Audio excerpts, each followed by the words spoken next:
somebody said, like, Yeah. please don't come. Yeah, and Brady's not coming either.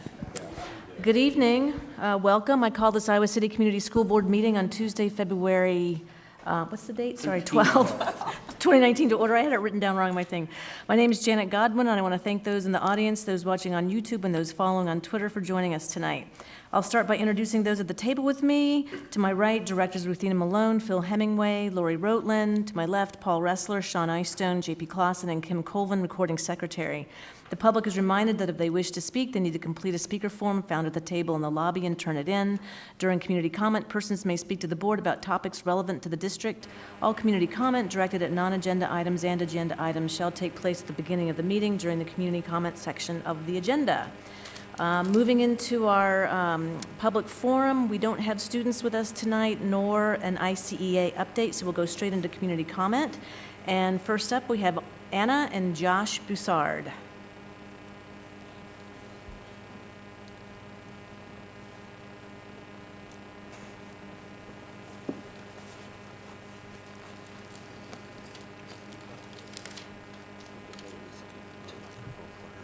You can take that away. Okay. Just let that go. There you go. You can stand back here and face the board. All right. So, thank you for having us. My name is Josh Boussard. This is my daughter, Anna. She'll introduce herself. But just to set the stage a little bit, a couple of weeks ago, she came to me about a problem at the school that they don't recycle or compost. It was about 6 weeks ago. Okay. And I told her that she wanted to solve the problem. One of the things she could do was approach elected officials and make policy. That being said, I think nothing would come of it, but we're here tonight, and she would like to read a letter, and my wife would really like it if I could record this. Of course. Can you give me a moment?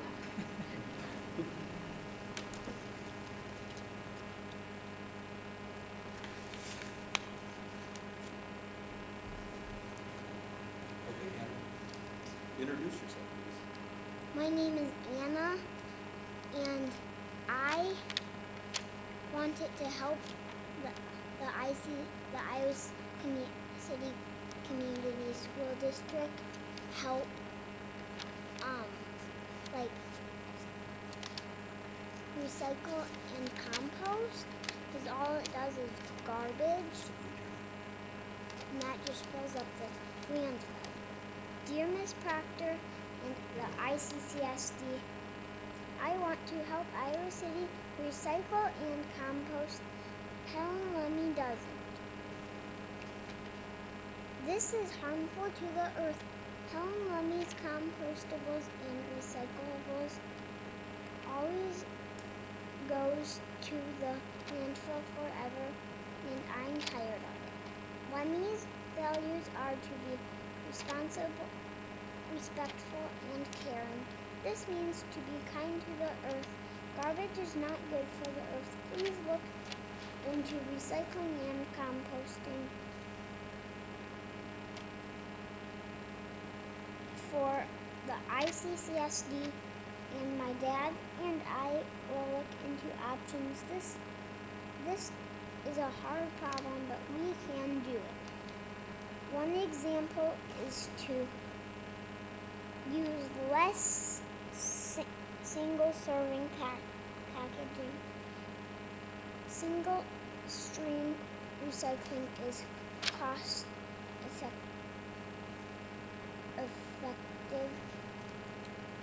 Thank you. Thank you, Anna. And thank you very much. I understand that it's much more nuanced, but if I can help in any way, and I would love to. So, thank you. Just one Thank you quick so much. question. Anna, what grade are you in? First. First. Wow. Thank you. I think you have an amazing public speaking career in front of you. And Josh? Yes. Right? If we could get your email, if you could give Kim Colvin, our board secretary, your email, we could take those concerns and get back to you and continue the dialogue. All right, will do. Super. All right, thank you much. Thank you so much. Next up, Alicia Hodges, and followed by Mary Murphy.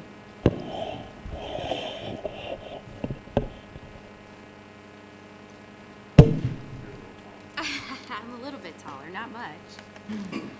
All right, good evening. My name is Alicia Hodges. I'm your regional manager for Durham.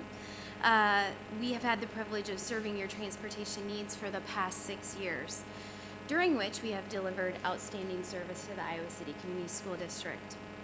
You can imagine my disappointment in learning that the school district is recommending that you award the transportation contract to North American Central.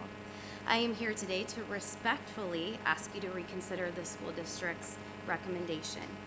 After reviewing the evaluation criteria prepared by the school district, I've learned North American Central scored more points than us in price. I'd like to tell you the primary reason they beat us in price, as it's a little bit alarming. Their bid proposal includes taking the average driver wage back to $19 an hour. The current actual driver wage is $19.86. So North American Central wants to take it back to $19. The school district was probably unaware of our average. Our bid proposal moves driver wages, our next year bid proposal moves driver wages up to $20.55. We did this because we know your community. We know the unemployment in Iowa. We know what it takes to staff drivers in a college town. And so that's why we built that in our proposal. As you're aware, there's a national driver shortage. It's quite of epidemic proportions. Moving the driver wage backwards can result in a driver shortage for you guys, and also that can translate to operational nightmares. Also, please consider the collective bargaining agreement for our drivers is up in June. The union will not move backwards in driver wage. They will go from $19.86 back to $19, mainly because of the landscape. We believe North American is proposing to take driver wages backwards is not responsible and not feasible. In North American, we're used to the same average, if North American were to use the same average wage that we had proposed in our bid proposal of $20.55, the delta becomes insignificant.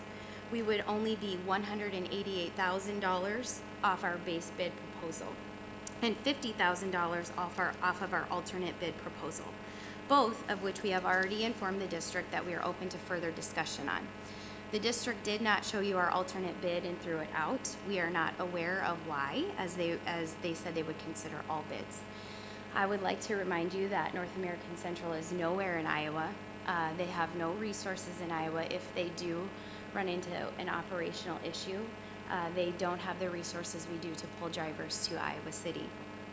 We have provided outstanding service to the district for 6 years.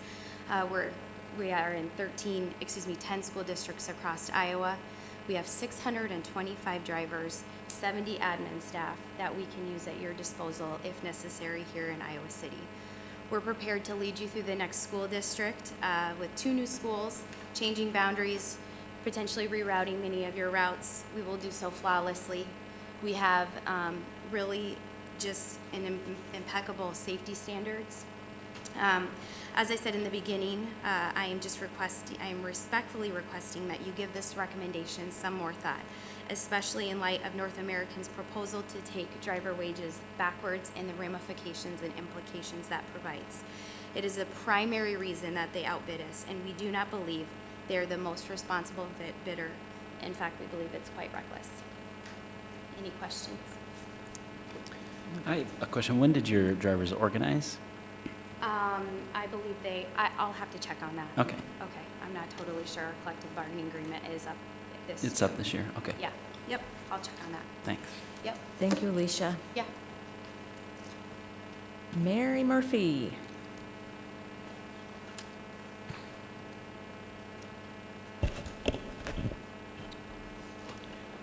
My name is Mary Murphy. I live at 890 Park Place in Iowa City, Iowa. I'm the parent of 5 children, 2 of whom have graduated and 3 who are attending Iowa City schools. I'm here tonight to speak to you about your administration's new weighted grade policy, which has put existing students in weighted grade limbo. ICCSD's failing to retroactively weight grades could cost students at Liberty, West, and City college scholarship money. Therefore, I request that you retroactively weight grades for existing students. The district's new policy states going forward, schools, Iowa City will give students an extra point value for honors and AP classes. The administration has elected not to apply this policy retroactively, which is wrong. The new policy did not come before you. It should have. Other school boards consider such policies, and you have a responsibility for graduation requirements. The policy is within your scope of responsibility, and you continue to add personnel like administrators and technology employees, and you could direct resources toward retroactively weighting grades for existing students. The administration has cited 3 main reasons for switching to a weighted grade system, including that more than half of Iowa colleges and universities do not take into account that not all high schools have weighted grades when awarding scholarships. The administration has stated ICCSD students are being materially disadvantaged by not weighting grades. Existing freshmen, sophomores, and juniors are now in a difficult position where some of their grades are weighted and some are not. They are in effect put in weighted grade limbo, and they and some seniors will not now qualify for scholarships they might otherwise receive or may qualify for lesser scholarships. Power School does have a data field for percentage, so the district clearly has the ability to retroactively weight grades using percentage grades, and devoting resources to doing so could result again in improved scholarships for existing students. Failure to retroactively weight grades means that existing students who challenge themselves prior to when grades were weighted find their grade point values for these courses are worth less than students who take the same course and sometimes even with the same teacher going forward. Some adversely impacted children will even graduate the same year as students who receive a higher grade point credit for the same course. Existing freshmen, sophomores, and juniors were not informed when they started as freshmen that their AP and honors grades could be worth less depending on when they enrolled in a course, which is not right. I attended a parents' meeting at City High where this policy was announced. The presenter stated that our students who are caught in weighted grade limbo would be not be at a disadvantage for admission and scholarships because the district was going to send a written explanation with the transcript to colleges. This response is insufficient. If more than half of Iowa colleges and universities were not taking into account that our students did not have weighted grades, it is ludicrous to believe that all university employees across the country are going to read and spend extra time on our students' college applications when they have many qualified applicants. At the meeting I attended, a parent asked what box the student should check when applying to college, weighted or unweighted grades. There is no good answer to this question because neither will be correct for existing students. A parent pointed out she had researched the application process and failing to respond to an inquiry put students at a disadvantage when applying. The presenter at the meeting spoke of some AP teachers assigning down to an 85% as a reason for retroactively weighting grades. While many did not, this claim is a straw man argument, as the district has course percentages next to each grade in Power School, and it would certainly be okay to give children the benefit of the doubt for challenging themselves. As one child said, failing to retroactively weight grades makes an A in an AP or honors class already taken like a B, and that's not fair. It would be right for you to require the administration to retroactively weight grades for existing high school students, and doing so could help some students to earn more or better scholarships. Therefore, I would again request that you retroactively weight grades for existing students so their achievement is not devalued. Thank you. Thank you, Mary. That concludes community comment. We'll move into the agenda approval item. I would like to move the item associated with the F&P action to a discussion item. Any other changes to the agenda this evening? Is there a motion to approve the amended agenda? So moved. Second. Kim, ready to vote?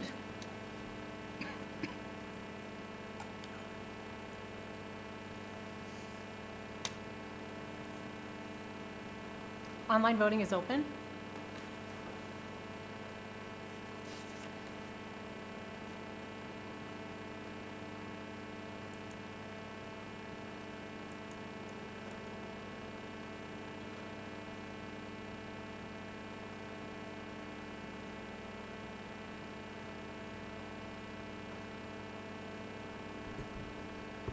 Yes. Yes, okay. Yay, I've got a thing that's blocking.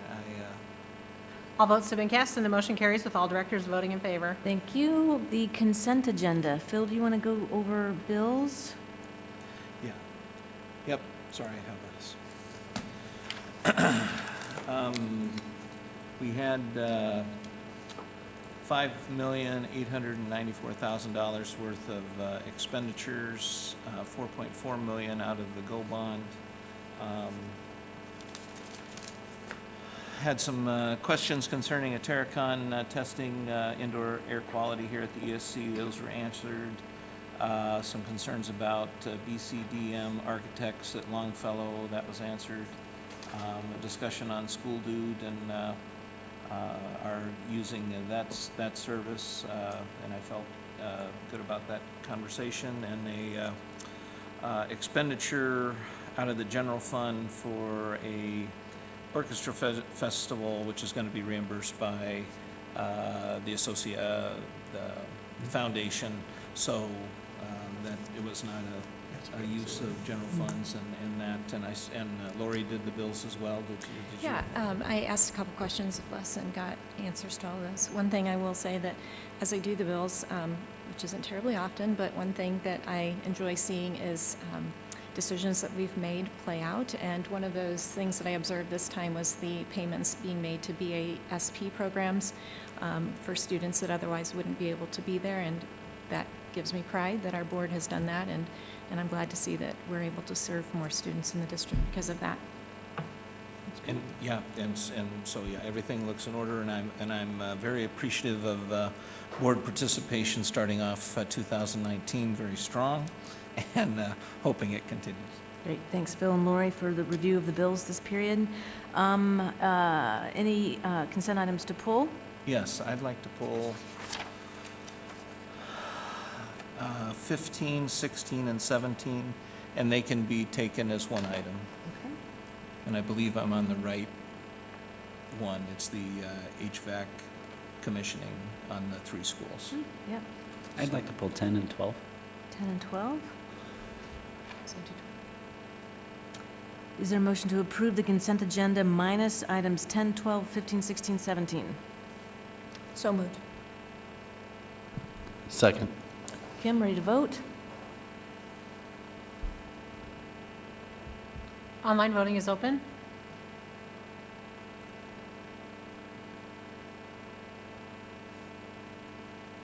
All votes have been cast and the motion carries with Directors Rotland, Ressler, Godwin, Clausen, Malone, and Eystone voting yea, and Director Hemingway voting nay. Thank you. Item 10. 10 and 12 together, I just wanted to really give a shout out to the health insurance company and Tim Kearns in particular. I think the amount of money we've recouped by hiring him as a consultant has more than paid for itself many, many, many, many times over. And I think we really benefit from having that kind of expertise. And I think the health of our health insurance fund and the work that that committee does, I've said it before, is a model for maybe the way we can move ahead with some other things that are no longer covered through the negotiated agreement. And so I just would like to recognize that. And I'd also like to comment on item number 12. So I was part of the process with the insurance committee and making a choice there. And I just want to say I was really impressed with the True North folks. They did a lot of work for us. And again, as JP said, they're helping us save a lot of money. The process of choosing between the top bidders was very competitive and very, very difficult. And the committee really had a tough time with it. And I'm going to just admit that the group that was chosen was not the group that I voted for.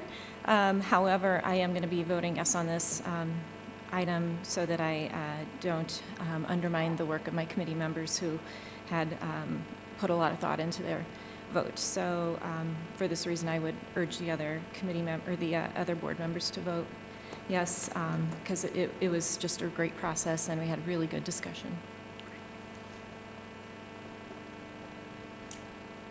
Any further comments, questions? Is there a motion to approve item 10? Actually, could we Do them approve 10 together? and 12 together? Perfect. I move that we approve item 10 and 12 from the consent agenda. Second. Kim, ready to vote?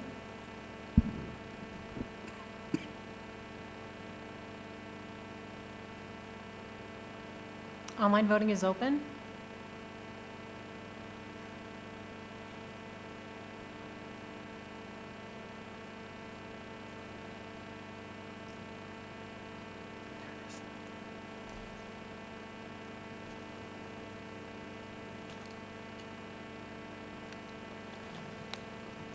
Phil, I didn't get yours. Yeah, I know, I've got an icon that I can't get off, but there.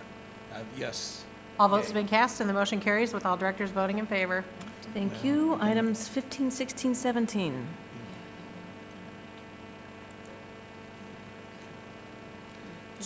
Thank you. Now that my screen's black. Yes. This is the HVAC commissioning for 3 schools. That total $255,750. It was a no bid contract to one company.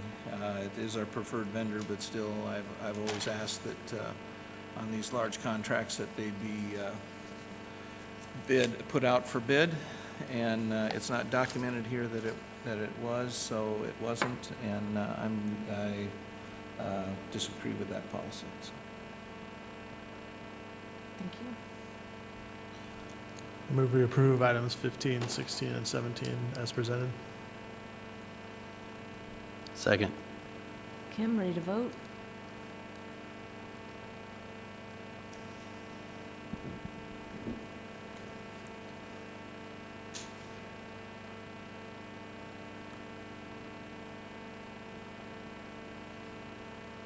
Online voting is open.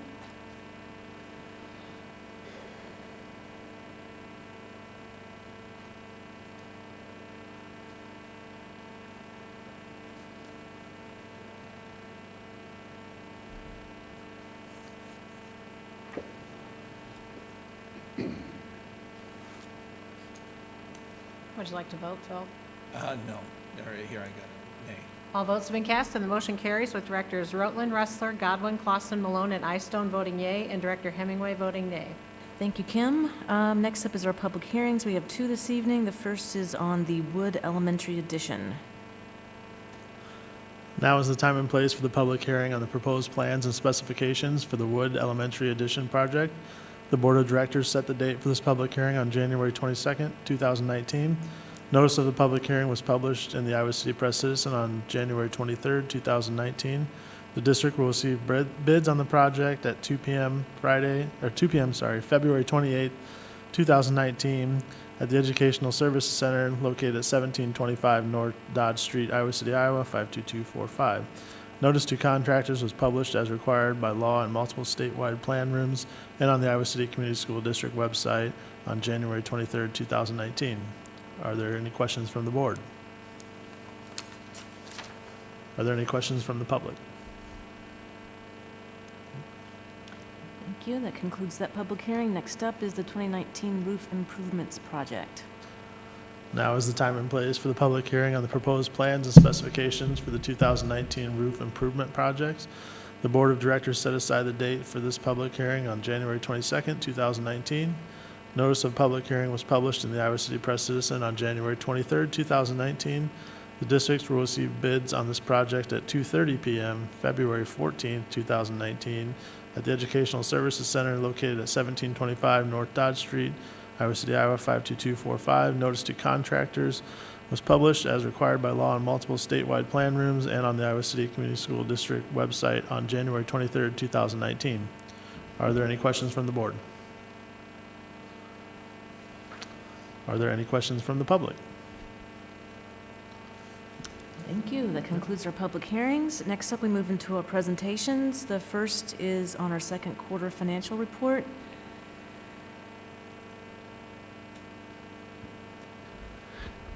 The only thing that I would alert you to is that on the unspent balance projections, those have not been updated for the legislative actions that have been going on the last couple of weeks, but Craig will be implementing those into the budget documents that he presents over the next couple of weeks. So just alert you as you look at those that those will be changing as we move forward. So otherwise, I'll let the report stand as presented. Thank you. Any questions or comments from directors? Hearing none. Thank you, Leslie. Next up is budget adjustment discussion, attendance support busing. Are you leading us through that, Joan? Sure. Given the attendance zone changes for next year, of course.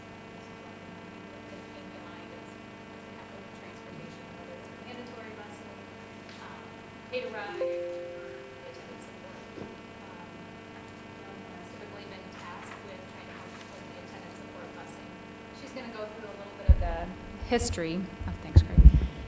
The history of how we got to the attendance support busing piece after having moved away from discretionary busing. I would say that initially, as we were moving into our budget discussions, Superintendent Murley shared with you a line item that would have been representative of a proposed cut to attendance support busing. I think over the last several weeks, he's heard from several board members that that wasn't necessarily an area of interest that the board was willing to look at making a cut in. So while the initial request on Craig's behalf to Joan and the committee was to try to cut a couple of routes, we heard from the board that, we didn't want to see that cut happen there. I would say that as Joan went out to find out where the students would be going to school and receiving feedback from the various buildings, that you will see, of course, those existing places that have had attendance support busing for the most part are still requesting that or have moved into mandatory busing. And then you will see some newly identified areas.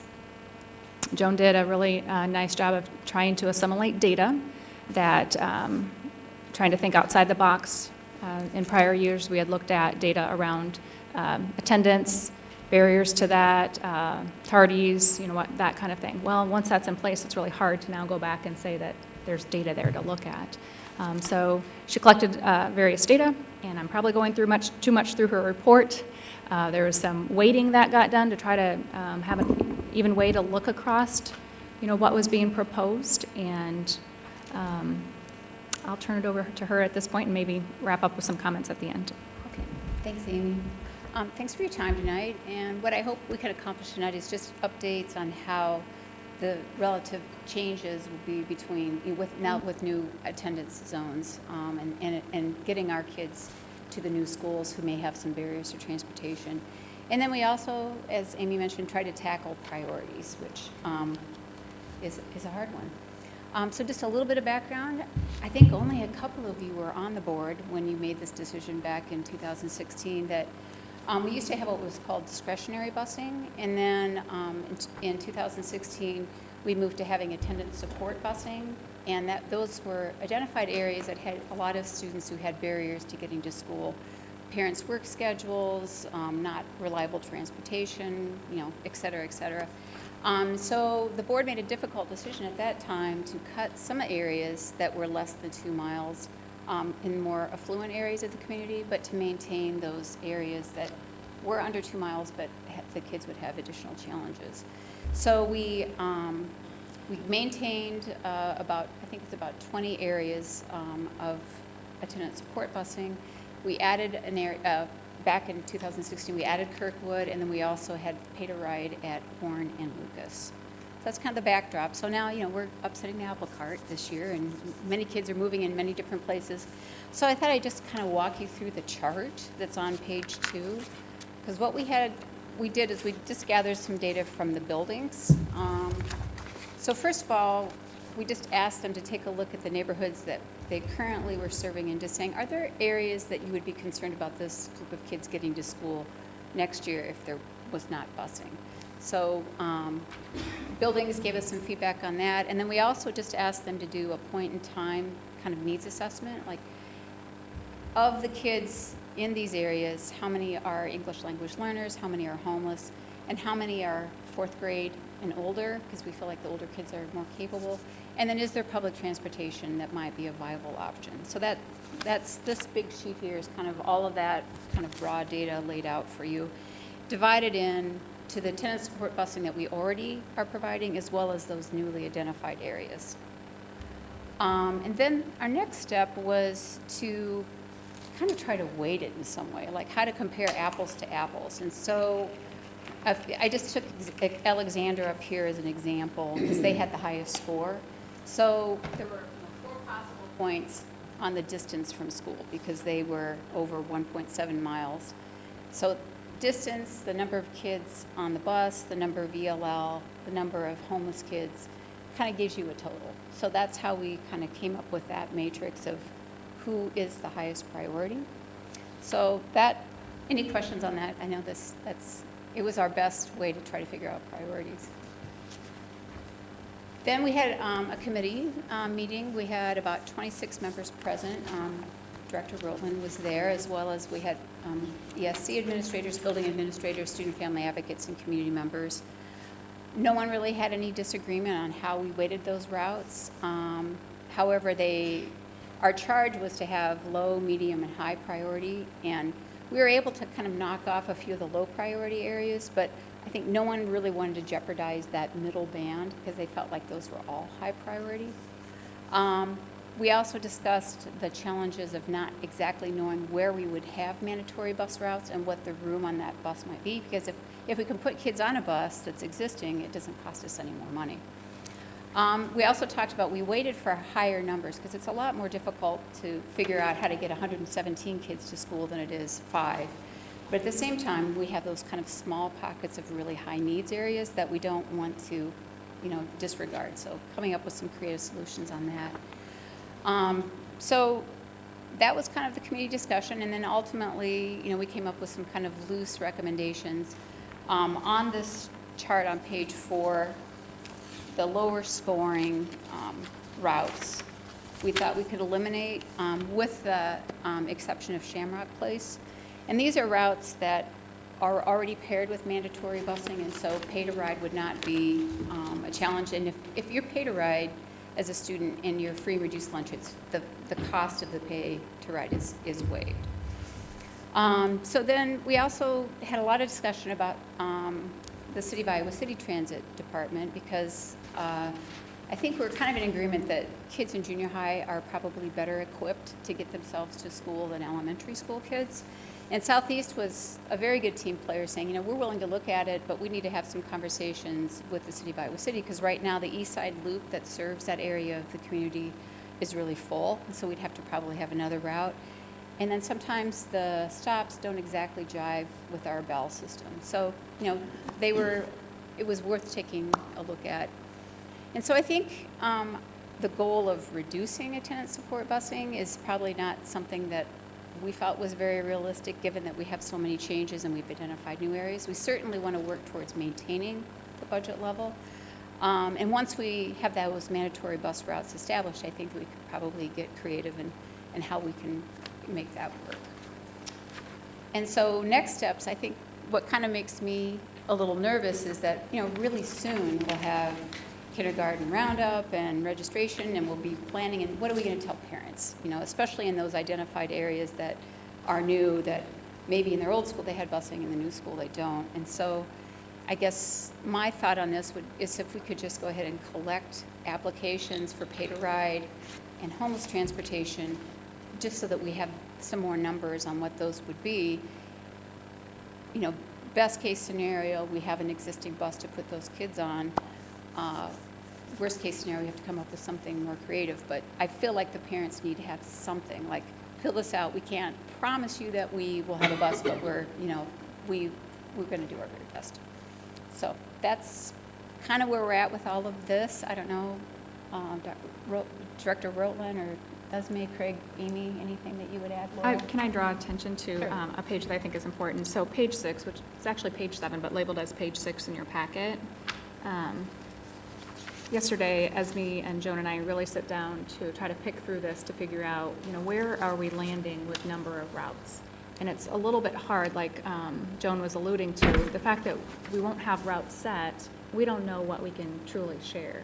So on the bottom of that page, it shows that for 18-19, we have 15 areas that we're drawing students from, encompassing 20 routes. 6 of those routes, kiddos can jump on with a mandatory bus route, which that means we're paying for 14 buses. That's where our attendance zone support, and that's the extra dollars, I guess, that we're budgeting towards that. So if you just drop down to our best calculations at this point, we're still looking at roughly 15 areas, although they're not the same 15 areas, because now a couple of those previous ones will now be mandatory. Okay, so these are a couple of new. We think that there's 21 routes if you pretend that everybody has to have a bus, right? And nobody's whipping around and grabbing another set of kiddos from a different building. So then what's the number that possibly could be shared? We came up with anywhere from 1 to 4. If you do that subtraction from 21, now you're potentially looking at 17 to 20. Now that's ballparking it high, but we would rather say what's, and it's going to not sound right, but what's worst case scenario? So the trickiness in all of this is those routes don't get established till the summer. When you see numbers in certain situation where it's 5 kiddos at a stop, and we know it's going to be extremely difficult, it makes sense if they could jump on a bus. But ESME can't tell you right now if there's a bus that's not going to be full and can go pick up those kiddos up. We just don't have the routes done. So that is our extreme challenge in this work at this juncture.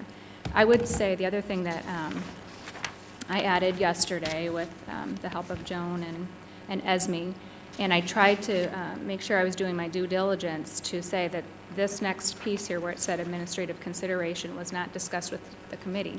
Although we tried to have the discussion with the committee about if you had to prioritize and come back with a recommendation, where would you want to make that cut? Nobody wanted to do that, of course. They wanted to say, and at that time, we were honestly just talking about the fact that, original task may have been to cut 2 routes. And so they just said that's not the area. Why would you be cutting there? Well, our answer is we know if we're not cutting there, we're cutting, somewhere else as well. So if you just looked at how Joan prioritized things, I would say administratively due to the constraints we're under, if we have to go back and say we can only do 14 routes or whatever that number is, that we would take those that had a score of 13 or higher and work our hardest to capture those buildings or areas that had a ranking of 11 or 12. Under that number of 11, we think we have a way to satisfy it through pay to rate, correct? Or it was an area that the committee did say didn't need that designation. Esme, Joan, Craig, anyone want to jump in and share any extra tidbits?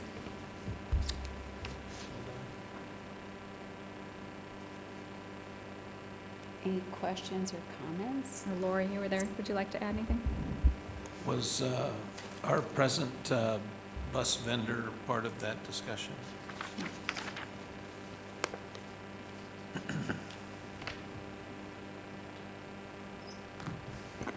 I want to thank the committee as well as Director Rowland for discussing this matter. In reading the report, what really struck me was the committee members' thoughts that they did not want to pit one low-income neighborhood against the other, and directly from the report, one administrator noted that we are discussing the most at-risk students in the district. And looking at the recommendations, for me, I'm assuming it's going to come to us for a vote. I can't bring myself to jeopardize our students' educational progress by eliminating busing. And recommendation 2 gets to the heart of that because Southeast is willing, although I commend them for being team players, but one of the last line was perhaps not even scheduling first period classes for losing busing to decrease the impact of tardiness. That to me cannot be an option. We have to make sure that we're finding money somewhere else, making sure our kids are getting to school and are able to at least be at the table to compete with everyone else.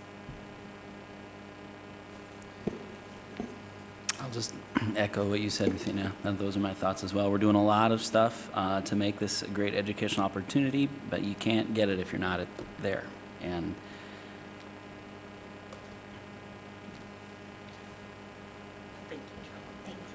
And I'm not sure if this is, if you hit on this in the report, but one thing that's a challenge in this is that we don't necessarily have before and after data because some of these routes have always been there. Not maybe always, but like for example, the Alexander routes were there when Alexander opened. The Lucas routes are one that was not there at one point, was added a number of years ago. But a lot of these routes have been there, so we can't really say if it weren't there, what would it look like? Which is a good thing, because then that means we're getting kids to school, but it does make it a challenge when we try and look at this objectively.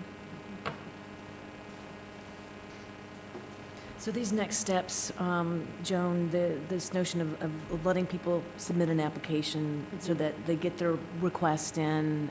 We don't have the final numbers. We don't know what the final budget's going to look like on this particular item just yet.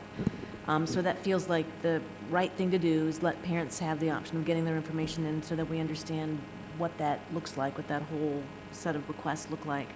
And then as we as a board continue to discuss budget, this item will be up for conversation and discussion. And I think those are our next steps, unless you all recommend that we need to be doing something, beyond that. I'm going to look at Craig to see if he feels like we have enough clarity moving forward for next steps as well. So am I hearing you say to go with, on page 4, back to page 4 again, we've struck the ones that the committee felt could be struck. We've left the rest of the buildings ranked 11 and above as, the neediest.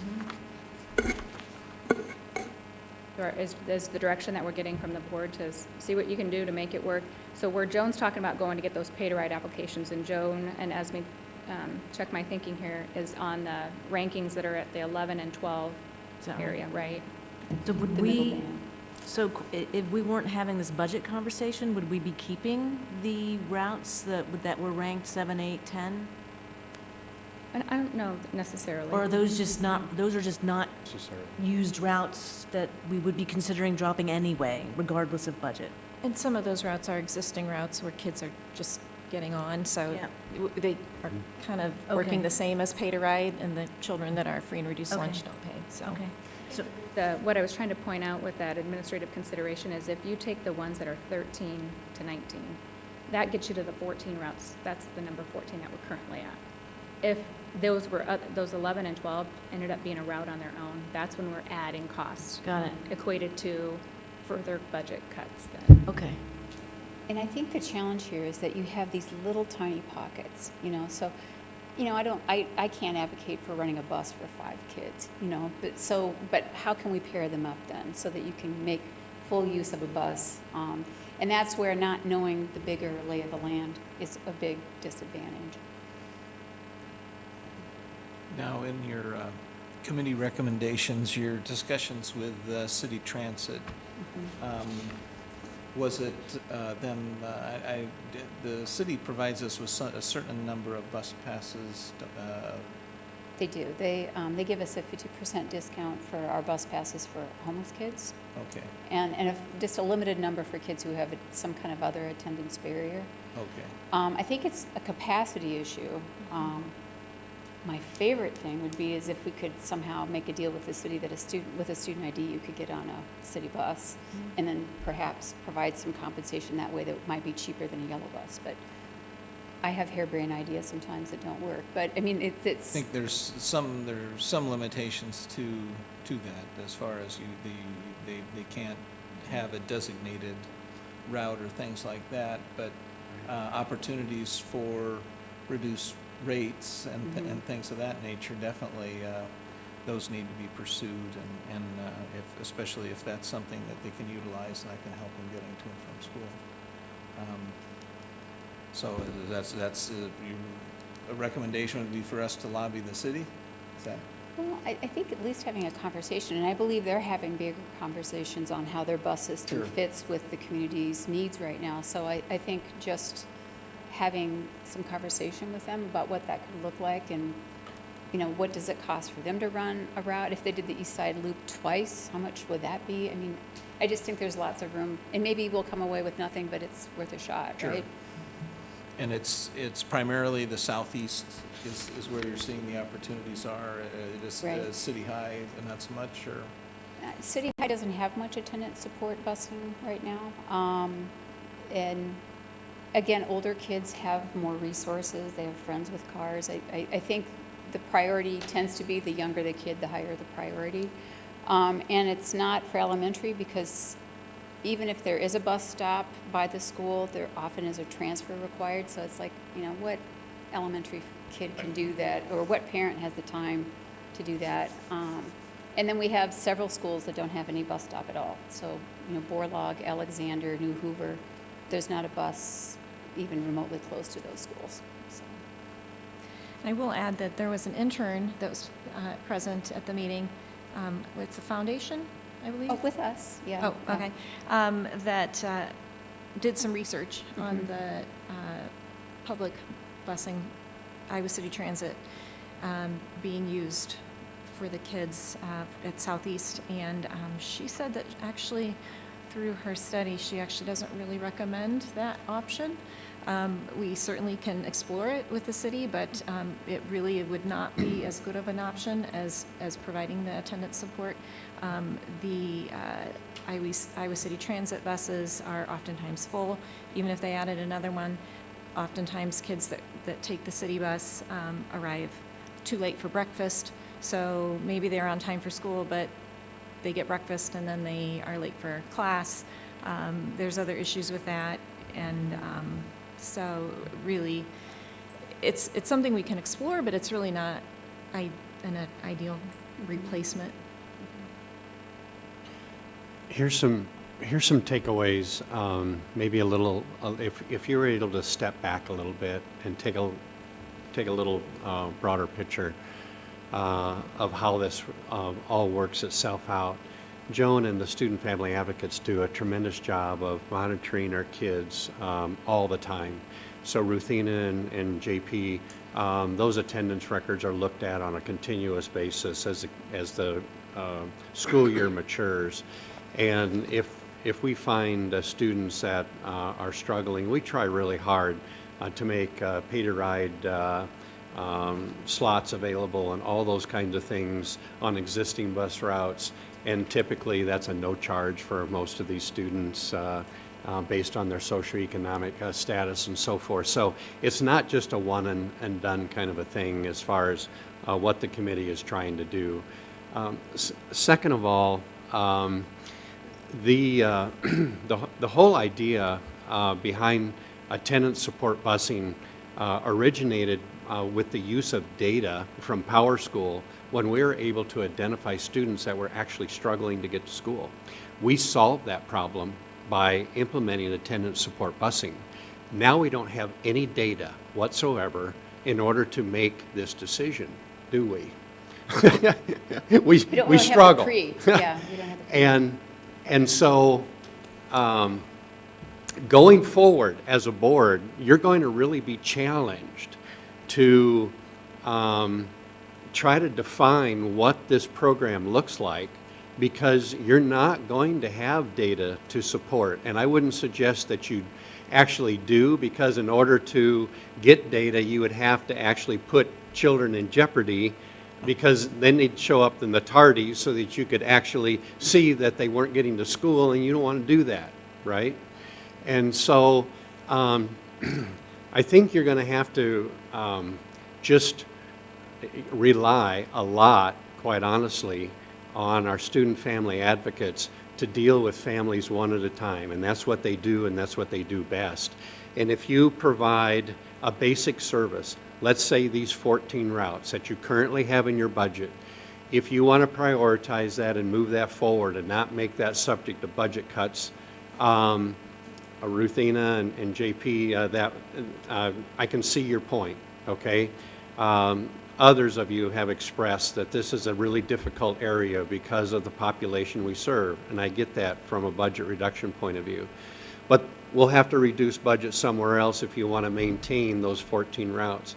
But to expand beyond that, that's a whole different conversation.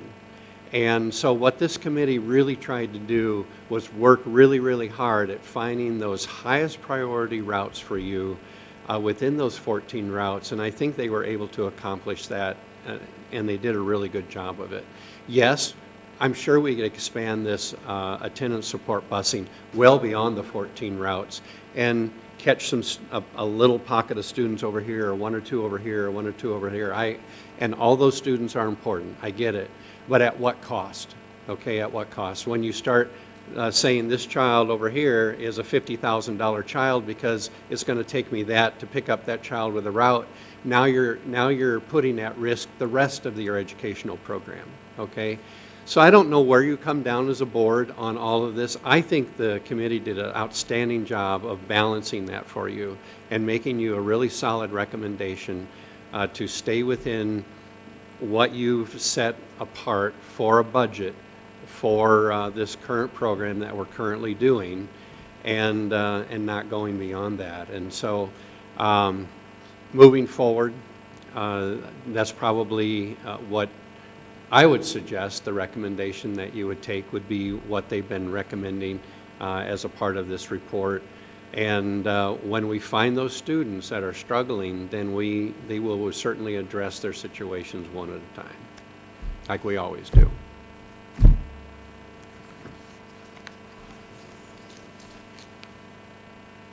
Okay, thank you. Anything, any other comments, questions? We'll continue the conversation, obviously, as we look at our budget, but I think what's been recommended so far is, in terms of those next steps, make a lot of sense. Yeah. Okay, thank you. Thank you, Amy. Thank you, Craig. Moving on to our next topic, we're moving into discussion items. Shall we cover the FMP first? Sport levies on here. We can. Oh, is it listed first? Oh, okay, we'll do that one first.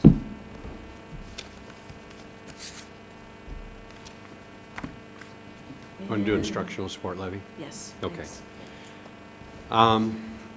I've included some information on this discussion item.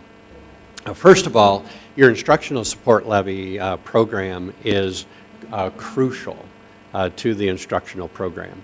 You're talking about $7 million into the general fund. And you can do this one of two ways.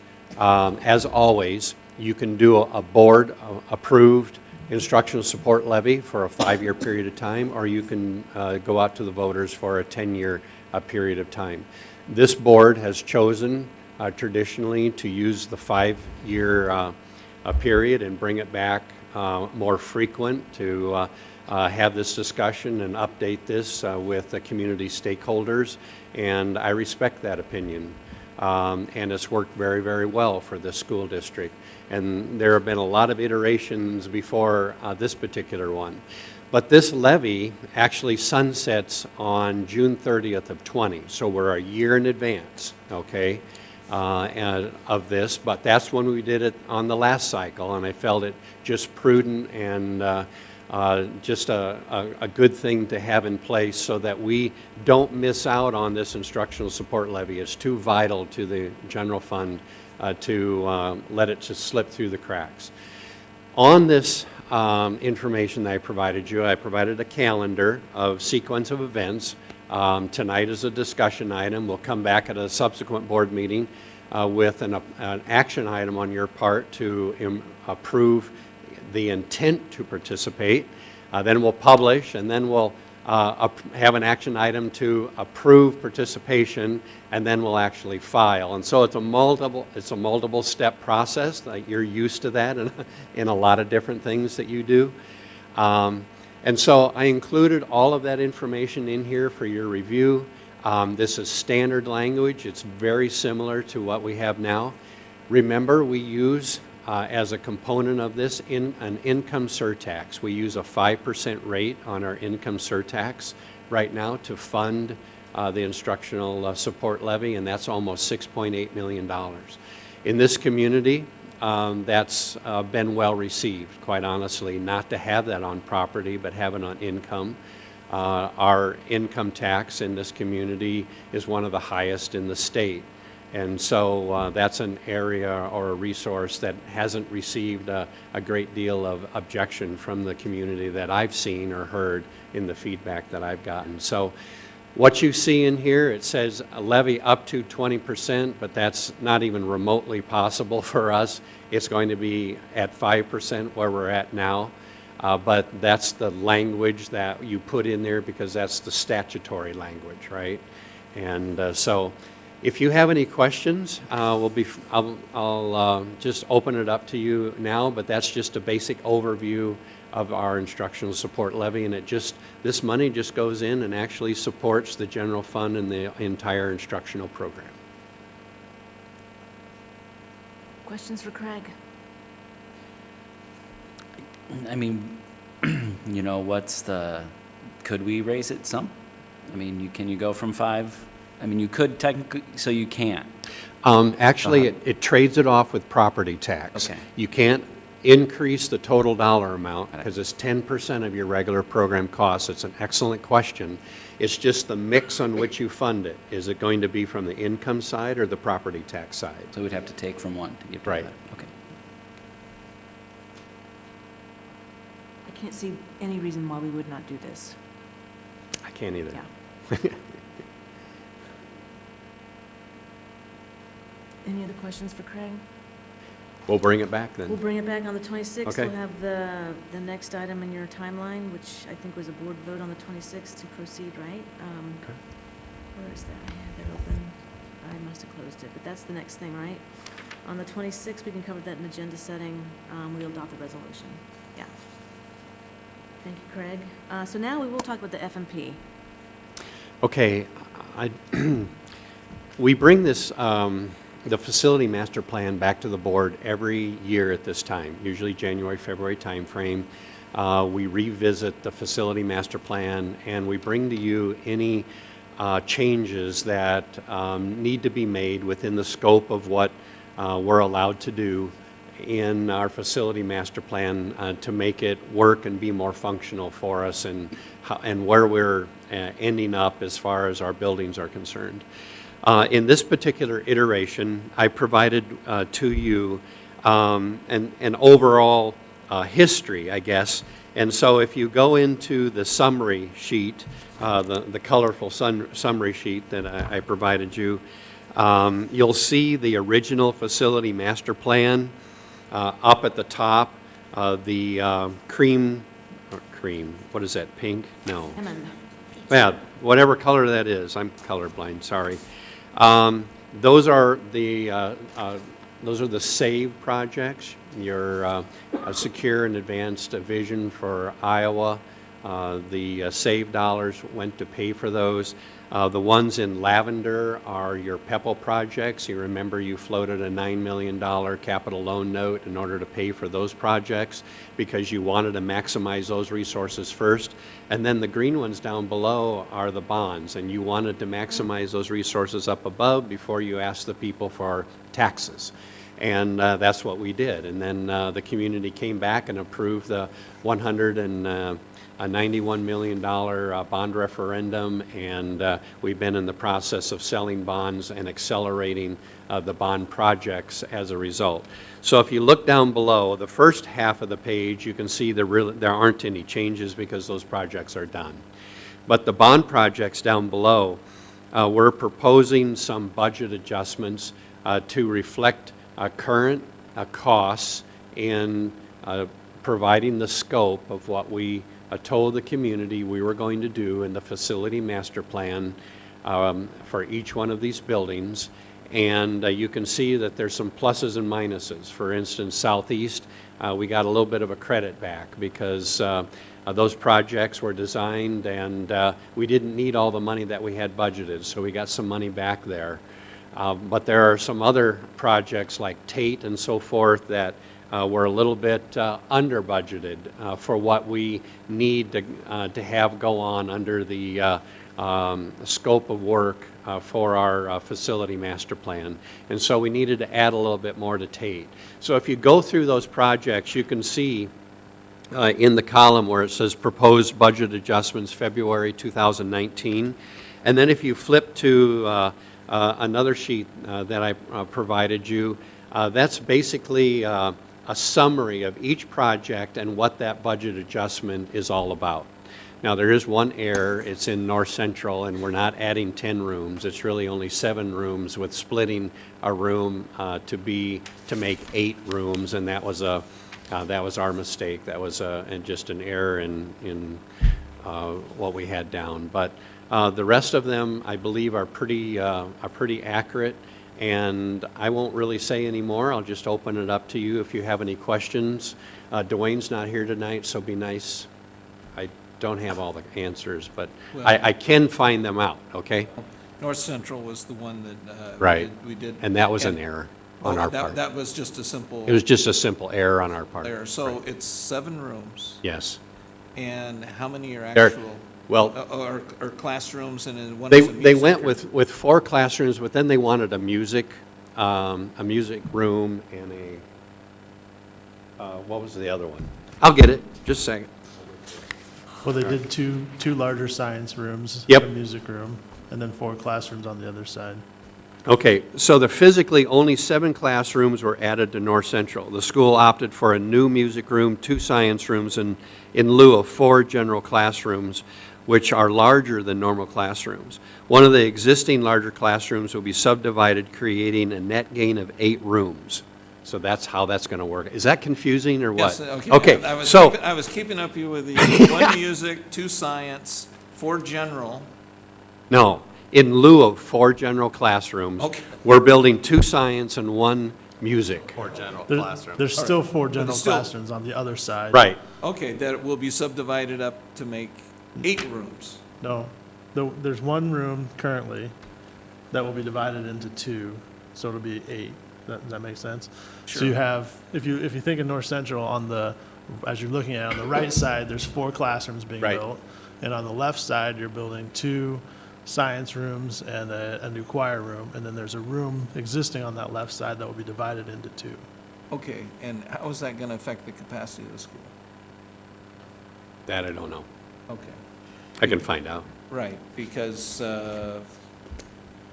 the capacity, I believe now is 505.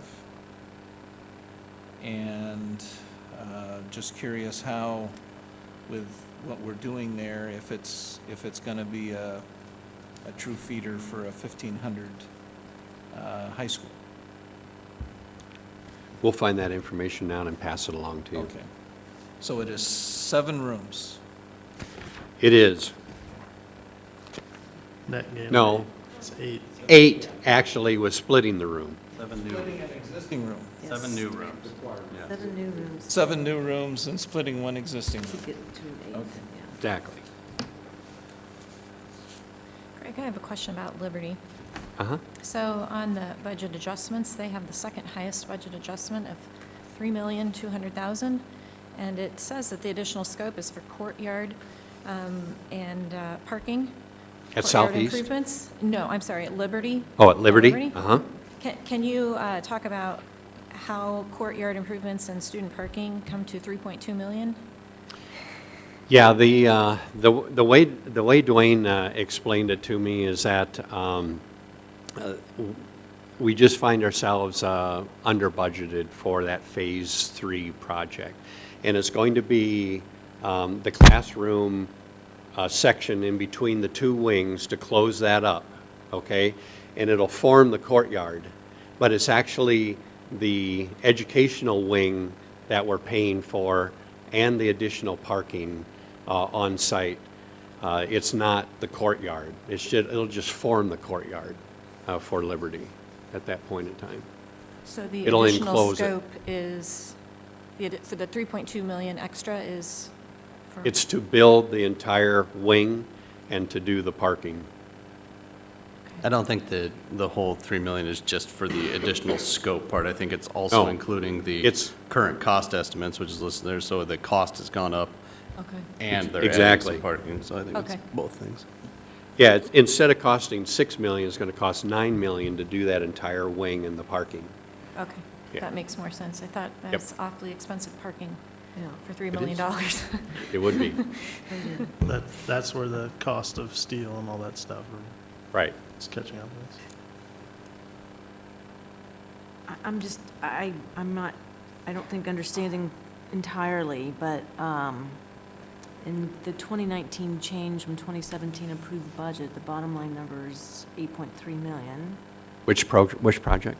It's the total Oh. of all the kind of debits and credits, the underestimates and the overestimates, and we're at an 8.3 million overage. How are we gonna, I don't understand how we can be that much over budget. If we just under budgeted a whole bunch of projects, maybe we should reduce the scope so that number's 0. Yeah, well, Really not understanding that. a good example was Lincoln. We ran into a lot of a lot of additional costs. I mean, Lincoln is quite a bit more expensive in this project than we had wanted to budget it. I understand. But putting in that retaining wall and making that work on that site has been extremely expensive. But how are we going to pay for it? Well, The 8.3 is over our original right, estimates. I'm we confused. already have that in the bank. Okay. Investors have paid that as part of our bond premium because we were able to sell them as AAA bonds. And so that money can and should be spent in our bond referendum projects. Otherwise, you won't be able to spend it on anything because once you complete these projects, there won't be a place for it to go. So, but this is where I think I might be confused. We had 191 million in bond money, but this is over that. So the overage beyond the 191, where Right. does that come from? That's the bond premium that we received, where they, Okay. when we sold $68 million worth of bonds, they paid us $72 million for that $68 million worth So of we're bonds. making money on these as we sell these bonds, in a way. I mean, if you think of Yeah, it that way. and so okay. we've earned over $8 million on bond premium alone on the last two sales. All right. It's already in the bank, you already have it Thank there, you. and you have to spend it on bond Got it. projects. Thank you for clarifying. Thank So- you. I knew I was missing something. Right, no, we're not going over the budget. And just remind me when the next sale is again, 2020? Probably March of 2020. A year from now. Okay. Yeah, a year from now. Janet, to assist with your question, if you look at that color-coded sheet that Craig was talking about, at the bottom there where you say, it says subtotal GO, and then it has the bond premium. Yep. So that $188 million would be the proposed borrowings that we would take. We're authorized to borrow $191.5 million, roughly, from the voter-approved thing. We're only projecting to borrow $188 million. The premium is that cash in the bank is what's letting us to go over. Thank you. Super helpful. So when we need to make adjustments for the additional projects, because I assume that there will be additional adjustments as there were for all of these, will that, between that 188 and 191, is that going to be our cushion there, or is there going to be more? I'm optimistic that, given the condition of our financial situation, that we'll be able to maintain our AAA bond rating. And when we do, I anticipate there'll be a bond premium the next time we sell bonds. And that'll just be an additional cushion. Now, we haven't factored into any of this the inflation savings that we shared with you when we said we were going to accelerate these projects. So that's still out there. In fact, we're probably seeing a little bit of that on the Southeast project. In fact, we're seeing a lot of it probably. But nonetheless, that's not been captured anywhere in this plan. And I don't want to quantify that until we get to the end because we don't know what steel prices are going to do and concrete prices and all those wonderful things. But at the same time, just know that I feel very good about this plan. It's very comfortable where it's sitting right now, and all the money is identified and available to you to pay for these projects as they've been laid out. Other questions? I understand that we need to vote on this at the next board meeting. Probably and- should, just to get your approval, to make it just part of the record that we're going to adjust the budget on these, and that way everything will be transparent and out there. So if you have any questions in the meantime, fire them off to me. I'll get that capacity question answered, Director Hemingway. And if I understand correctly, all of these things we've approved already as You the have voters. approved them already. I just So want... that's what, I'm a little confused on why we need to approve them again? Is it just because it's all just in the one just the document? adjustment on the dollars. I just want to make sure that it's transparent to the public that that's exactly where this money is going. Right, because when we talked about accelerating this, we decided we wanted to bring it back every year and look at it right and make sure we were still doing what we said we were going to do, which Exactly. is how this has come about. Yep. And that's why I wanted to go clear back to the beginning and bring you through these iterations. I want to really be sensitive to the public's need to know that we're managing this exactly as we told them we would, and we are. And I just feel really good about that. That's good. Very helpful. Anything else? Thank you, Craig. Appreciate the overview there. We'll move into our action items for the night. First up is the secondary voluntary transfer form. Is there a motion to approve? So moved. Second. Any questions, comments? Yeah, I just wanted to reference the email we got about the kids who are going to North Central because they were making that transition, and now we're going to send them back to West. I know it's a few kids, but again, you know, probably the reason they chose to go to North Central and not stay at Northwest is because they wanted to start forming those relationships with kids that are going to be at Weber. And I guess I'd like to know how many of them are there. And if we can have another, I know we have a ton of exceptions. I don't like that, but I also know these are exceptions that are going to go away eventually as the kids kind of age through the system. And I just worry that, again, the board made a policy that families followed, and then we're punishing them by saying, well, you followed it for the reasons we wanted you to. We wanted you to go to North Central so you could join your colleagues in North Liberty, and now we're saying, oh no, we're actually going to send you back to West. And I think those families probably would have made the decision to stay at Northwest, which they could have, if they knew they were going to West anyway. So I know it's only a few kids, but again, I worry, you know, that's my concern, that we're the big governmental body that's like dictating your life, and when you follow what we want, we pull the rug out from under you. Very similar to the Weber Horn folks. And so I wanted to have a little discussion on that. The only thing I was going to mention, some of it, I guess it's related, but a bit of a tangent.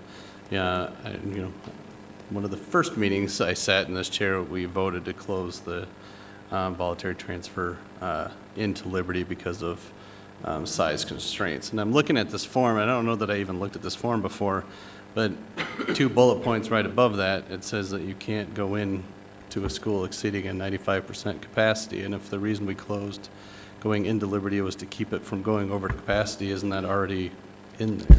Or am I missing something? It seems redundant in the end. We did it by grade level. We wanted kids to be able to go there as juniors and seniors to help fill the classes. But from sophomore and freshman down, it was full coming in and out. Right, but What I you're saying, think it's doing the same redundant. thing, is it not, the 2 different lines? But at the grade level, it's full. At the school itself is not. Well, that changes next year though, right? I mean, when this would go into effect, because they've got 4 full grade levels next year. I just think it's kind of redundant. And they're going to have an addition before too long, so we'll have to revisit it anyway. Well, yeah, you want to revisit it when the addition's done. Yeah.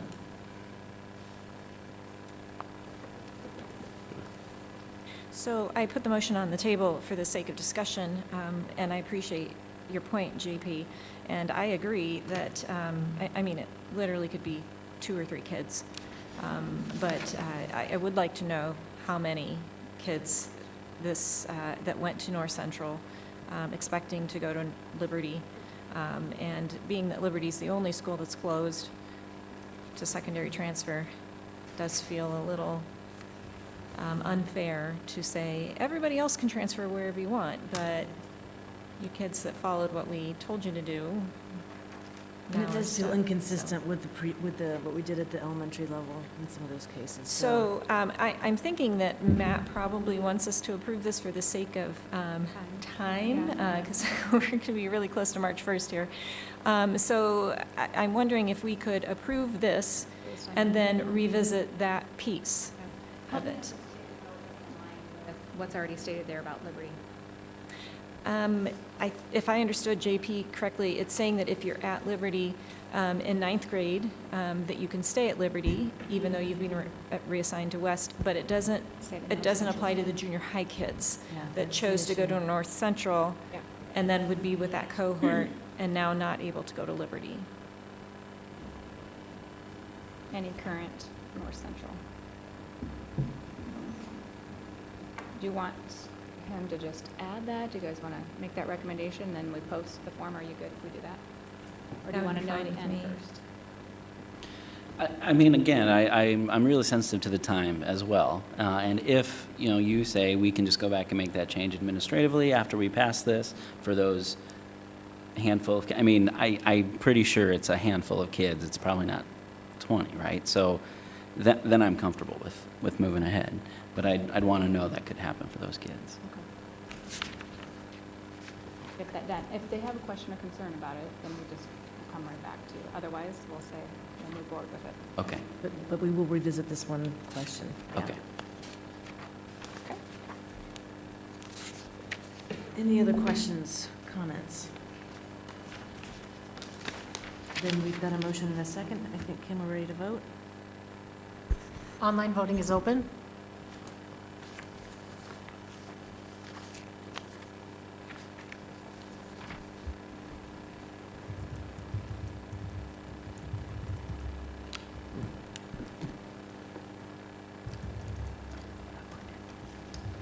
Would you like to vote, JP? Yay. Thank you. All votes have been cast, and the motion carries with all directors voting in favor. Thank you. Next up is the Student Transportation Carrier Bid Award. Anything to add to materials? I mean, we've obviously read them all. It's up to the board. I have some comments if you want me to go through some things. Otherwise, I'll just open it up to questions. Start Okay. with your comments. All right.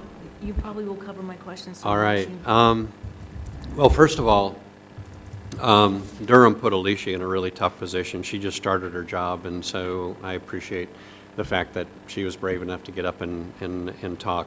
And I'm sorry they put you in that position, but we've actually been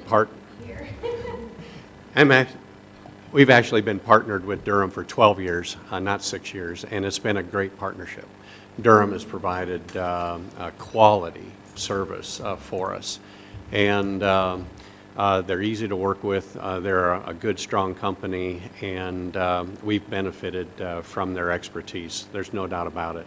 And so this recommendation that I made to you tonight wasn't one that I took lightly, because I valued that partnership, and I communicated that to Durham, I think to everybody clear up to the company president.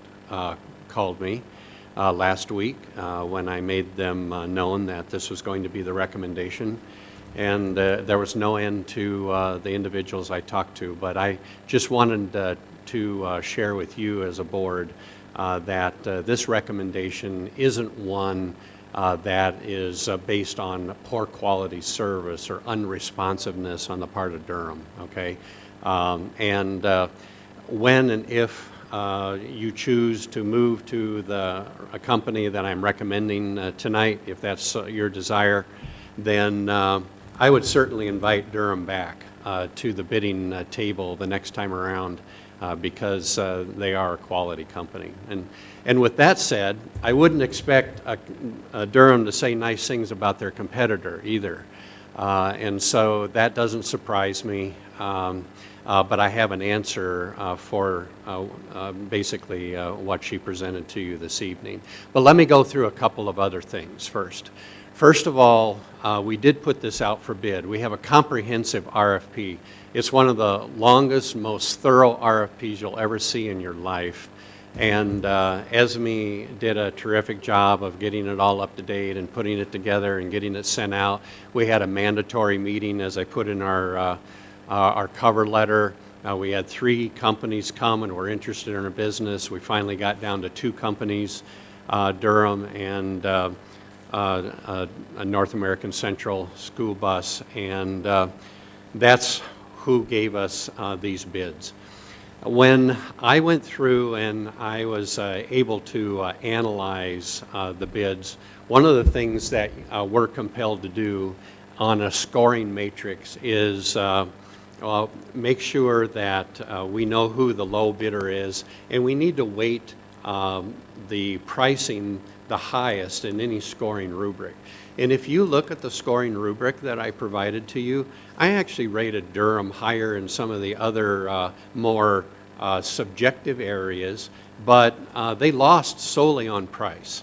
Mm-hmm. And remember, there's 2 sides of this contract. There's the service side and the equipment side.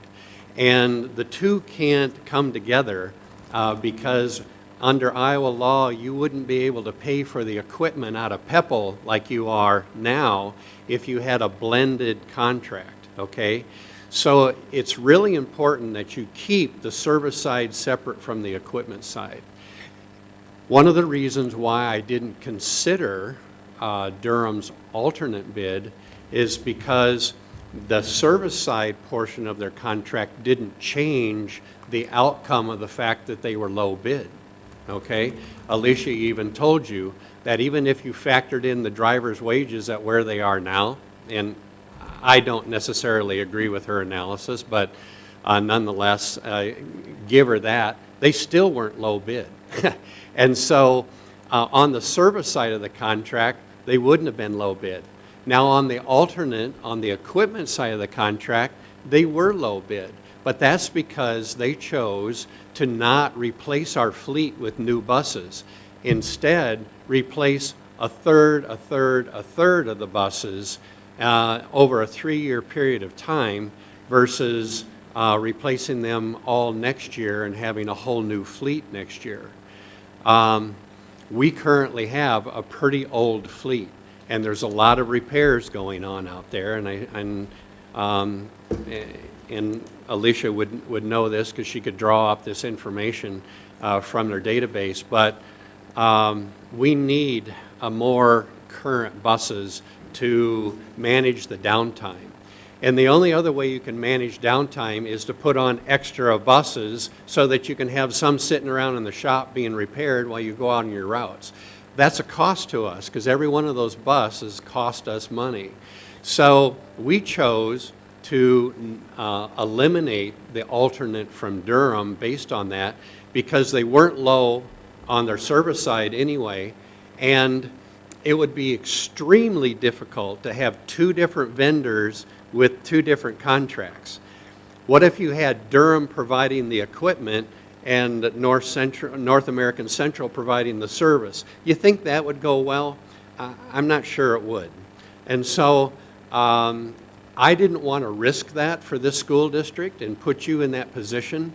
So I didn't consider the alternate, and that's why it's not in front of you tonight. I compared apples and apples, two bids, Durham and North American Central school bus bid the same items, and they were able to compare down new fleet, service. Over a 3-year period of time, Durham would cost you $1.8 million more. To me, that wasn't sharpening the pencil enough, okay? Now, I know for a fact that the vendor that we're recommending to you tonight has already reached out to the Teamsters 238, which is the union that covers our drivers, and they actually were sent the contract before they bid. So they knew what the wages were, they knew everything they needed to know about the local contract, and they will manage the local contract with our local union representatives just fine. This company needs to come in and pay the drivers what they need to pay them in order for them to drive. Alicia's right. We're in a driver crisis. And if North American Central believes that they can come in and pay these drivers whatever they want to pay them, I don't believe that they're that naive, okay? They understand the local market. I met with Tim Stebanow. He's in the audience.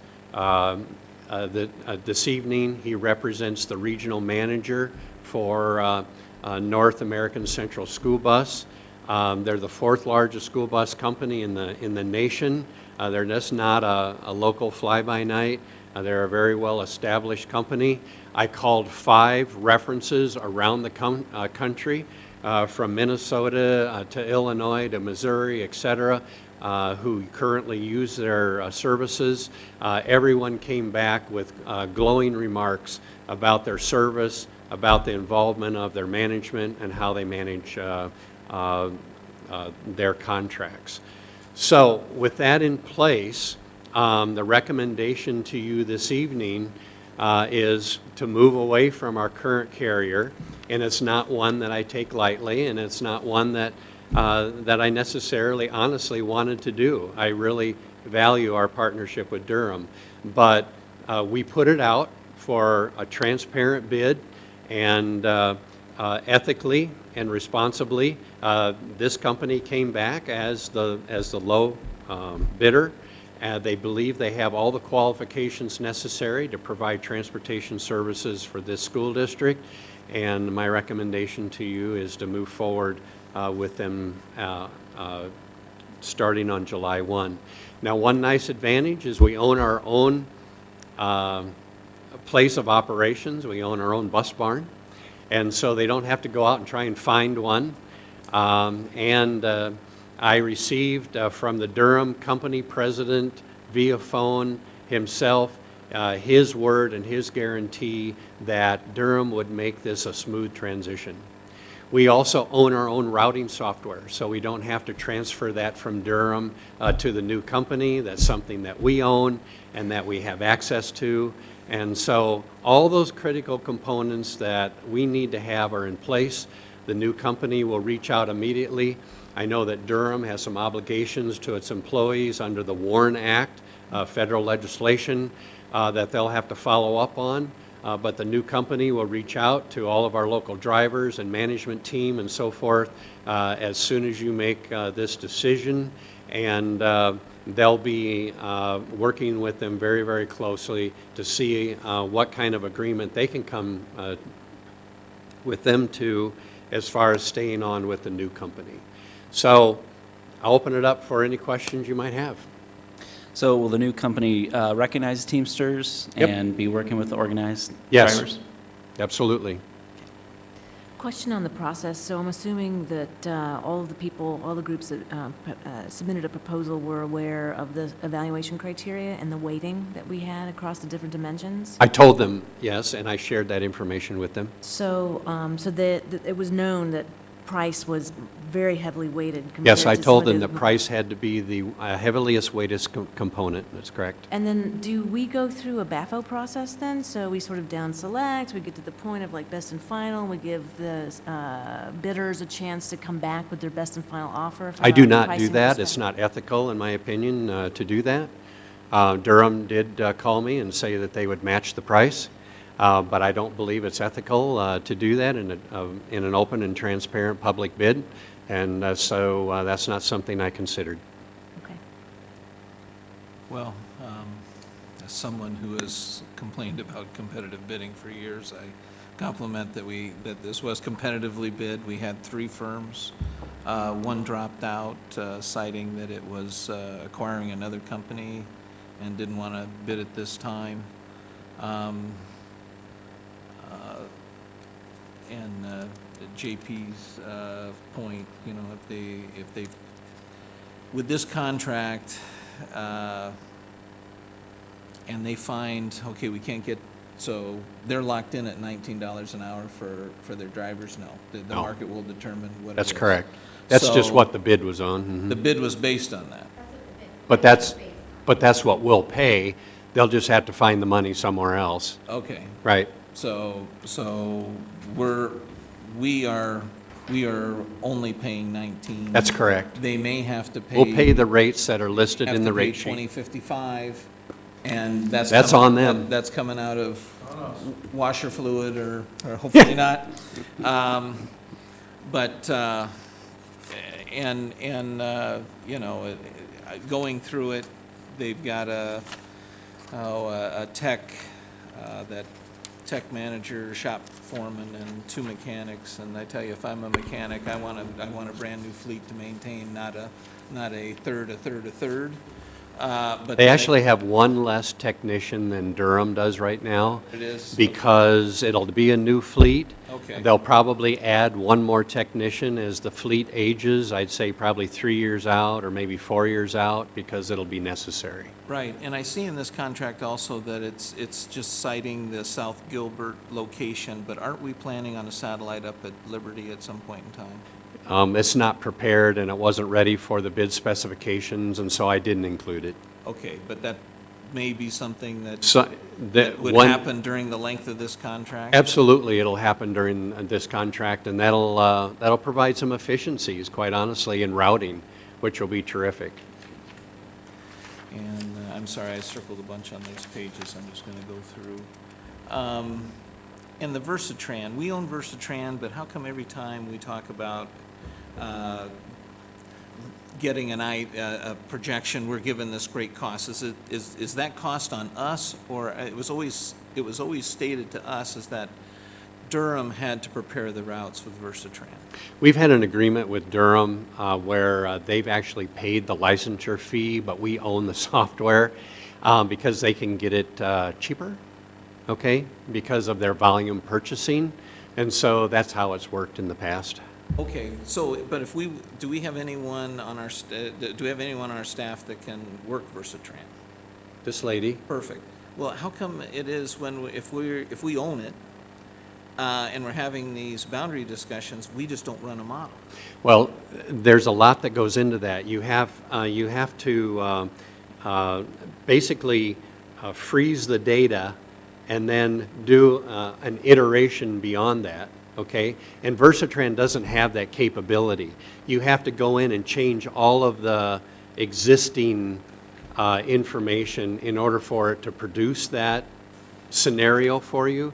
And we don't, you have to offload the current data, do it on the system, and then put the old data back on the system again, and it takes some money and support to do that. Yeah, all right.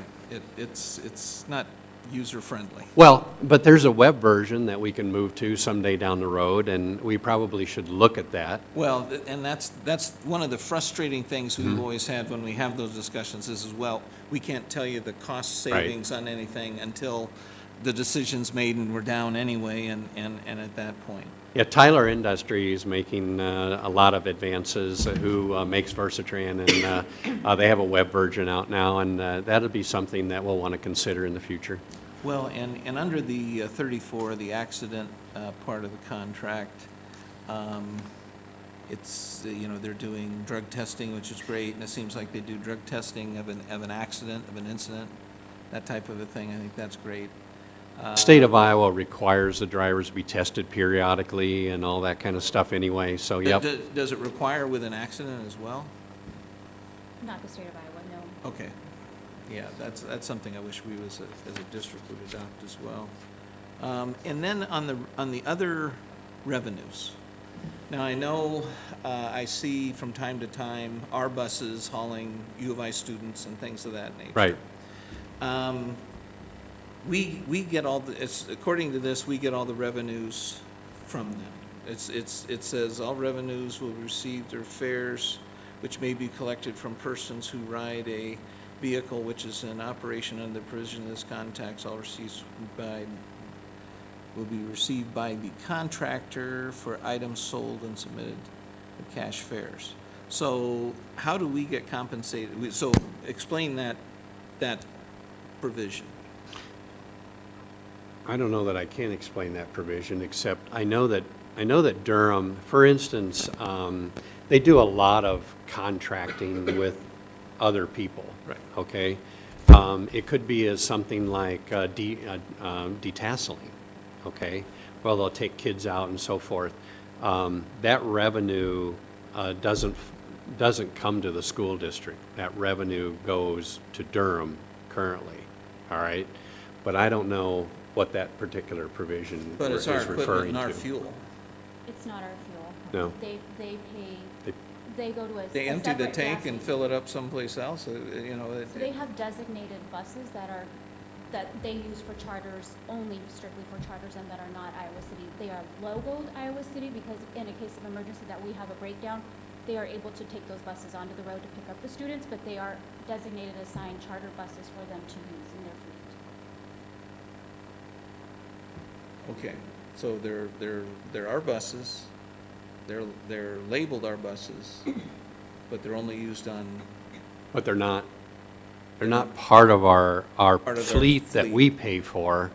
They're additional buses they have our name on them so they can swap them out if they need to. Sort of spares. Okay. I mean, Right, For our spares. use and can be used Right. for other purposes, yeah. We don't delve into their contracting business. That's between them, that's a company policy, and we don't really get involved in who they contract with and why they contract with them and so forth.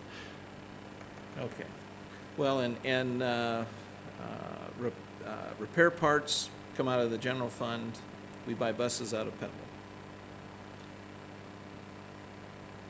Well, all of these buses are repaired by Durham. I know, I understand, but the Okay. actual parts that will be billed for, no? Okay, Les is shaking his head. Okay, Well, explain this that is, to me, right. this is a lease, remember? Okay. And under this lease contract, all the parts will come from the company's supplier. They'll repair the buses because they're not our buses. They're their buses. We just lease them, okay? And we pay an amount each year for that lease. And so we don't pay for anything other than the lease on the equipment side. Okay, so all of All the that is repairs, all that kind of stuff, all wrapped up in the lease. through them. It's only Yep. their technicians, and they Exactly. will have one less technician if we go with the new fleet. Right now, they have one less technician, right? But salaries have to be paid out of the service side, which is a general fund expense, so that's good for us.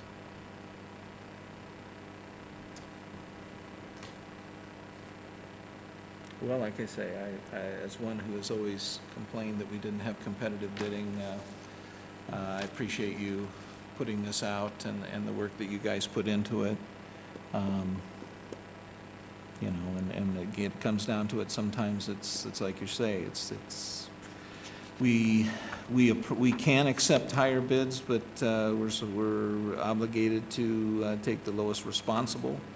And as long as you think that this new company is the responsible bidder, it meets the criteria, their safety record, you delved into that, there's no big concerns that way?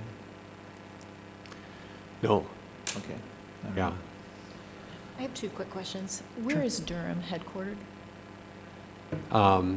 That, I think Warren? Okay. Illinois. Illinois. That's where the people I associate with. Okay. Yeah. And this North American is Joliet? Joliet. Right. All right. Okay. Durham is a multinational company. The parent is actually British? Second largest in the world. Yeah. Okay. It's a multinational company. Okay. Much like with the prescription drug bid, Yeah. as you know, I Kinda. value using local vendors as much as possible. It sounds like these two are pretty much equal in that regard. I consider them reasonably equal, except Durham has a presence in Iowa, and the North American Central does not at this time. They have, they have a presence in Minnesota, a big presence in Illinois, because that's where they're based out of. Missouri, they're all around us, but this would be their first customer in Iowa. Okay, so Craig, you know what question I'm going to ask. So with the prescription drug contract, we were worried about being the first Right. for a company. So in this case, we're first in Iowa. We're not concerned about that at all.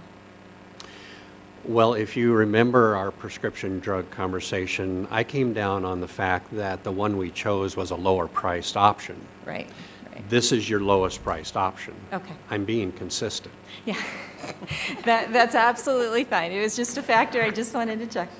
My second question is in regards to when we do have trouble with finding enough drivers, what's our backup plan?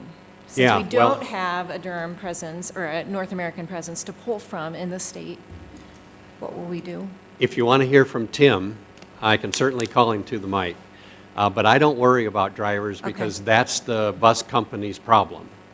And that's one of the reasons why you contract out and you don't hire your own drivers.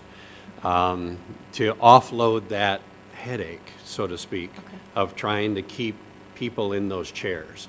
And so that would be the bus company's complete responsibility to have enough drivers that are qualified, on hand for everything we want to do.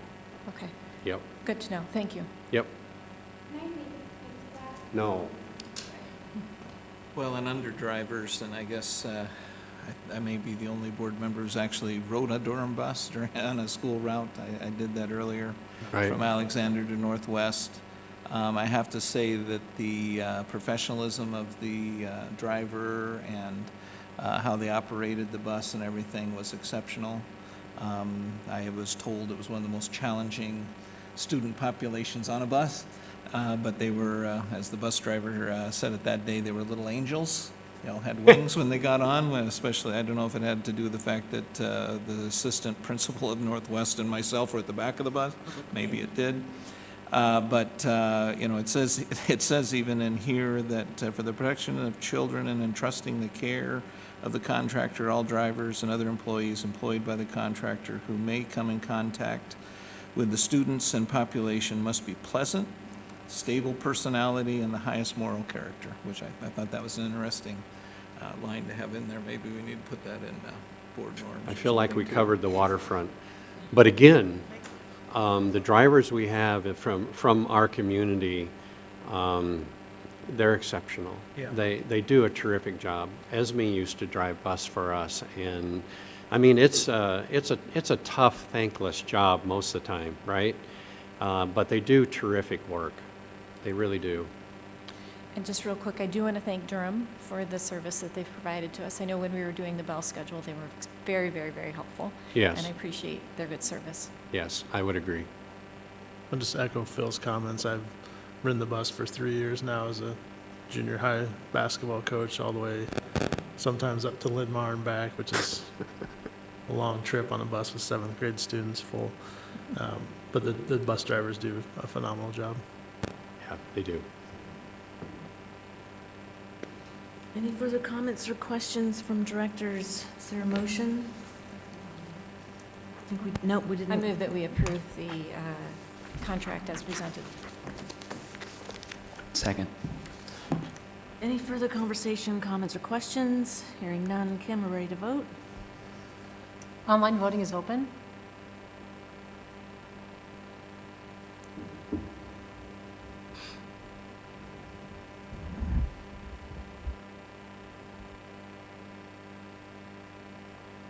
John, I'm not getting yours. Oh, there it is. All votes have been cast and the motion carries with all directors voting in favor. Thank you, and thank you, Craig, for going through such a thorough process and taking it through us tonight. Next up, the district calendar.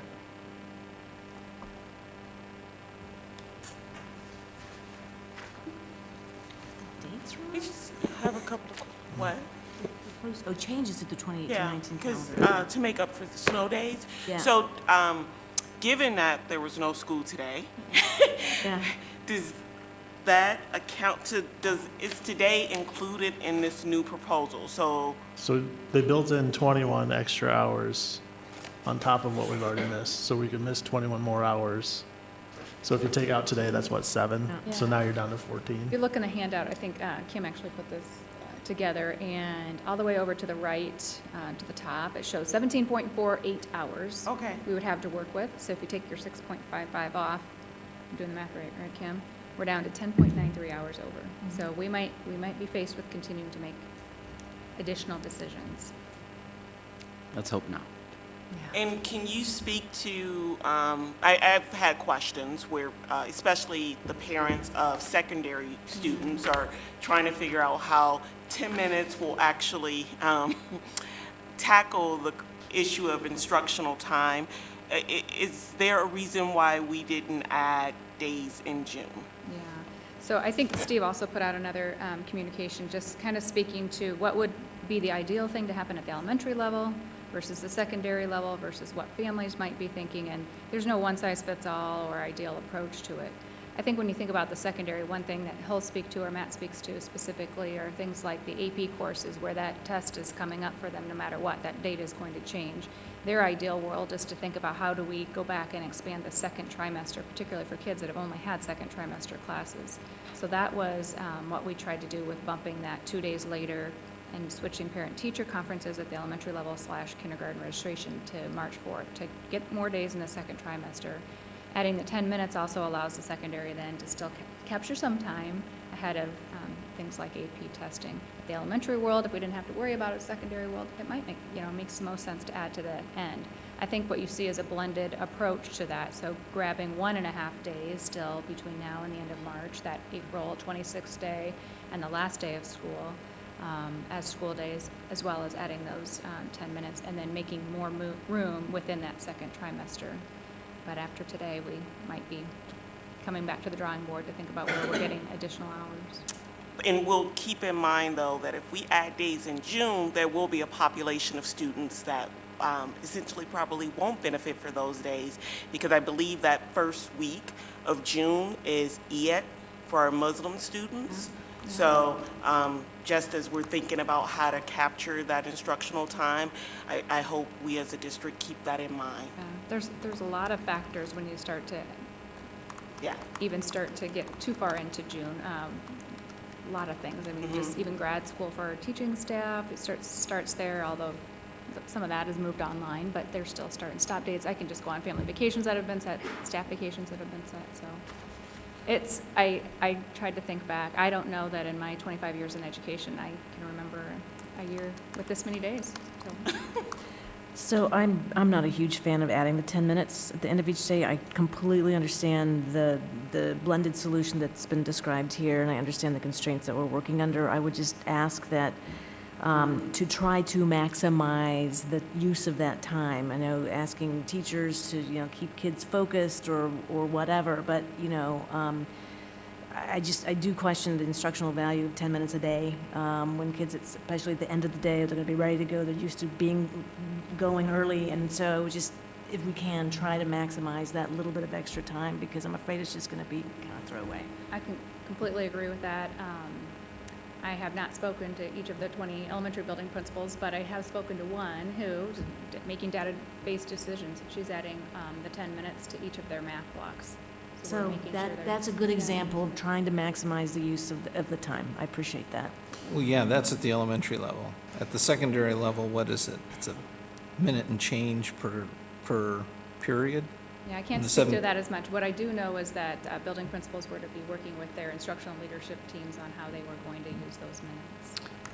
Yeah, I mean, there's a lot, they can do a lot of flexible things. I agree, it's not much, and frankly, if we get past our thing, I'd be most excited to see that extended for more valuable, but hopefully they can find places in their day to use those 10. So 10, at some of our junior highs where they have their learning times, like that might be a good place to add your 10 minutes so kids can go talk to teachers and have a little extra time to do that. But I agree, it's hard to, but I think, if we leave it up to and keep in mind, this wasn't developed in isolation, right? Teachers had input on this, admin had input, and so we're going to have to trust our staff that they're going to make the most. Because I'll tell you about those days in June, also not very educational. Those end of the year days often are come back on a Monday and see what's going on in the school when that's your last day of school. So Did we consider Saturday? I don't know that we had much discussion about Saturday at this point. How about, just one other thing, so some of our neighboring states do this, and actually I just went to Bloomington, Indiana this past week to the Iowa-Indiana game, and the people behind us were from Bloomington. They had some flooding there as opposed to snow issues on the same day. So they didn't have school, so the students we were talking to there participate in e-learning days to make up their delays. So they have an assignment they have to do. If they don't do the assignment, they're marked as absent for that day. So I followed up with some relatives that live in Indiana, how that works for the elementary model as well. And it's similar. They have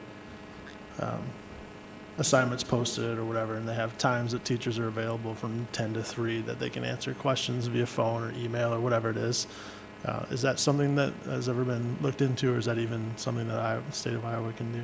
Well, I don't believe the state of Iowa allows that necessarily per code right now, but is it good practice for our teachers to, have things in place that assignments that the kids could work on? Yeah, I mean, there's data, especially from some of our systems that we use for intervention, that we can tell when kids are on the particular product outside of the school day. One great example that I heard, and this wasn't particular to our district, but when hurricanes hit recently, they saw the data and some of their intervention programs that kids were using at school just skyrocket for those couple weeks that the kids weren't in school. So, I mean, it's things like that our kids do have access to at home. I don't know how hard we promote that when, we don't have school, but I don't know that Iowa code right now permits.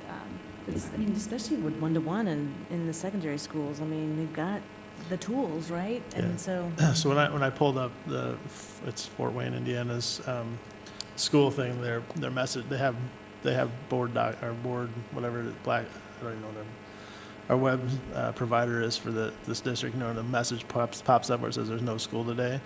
Their message pops up, says there's no school today, but today will be an e-learning day, and then it goes through the process of what the day is. So, assignments are available by Canvas by 10 a.m., and then they have their times, and they have the steps of what to do.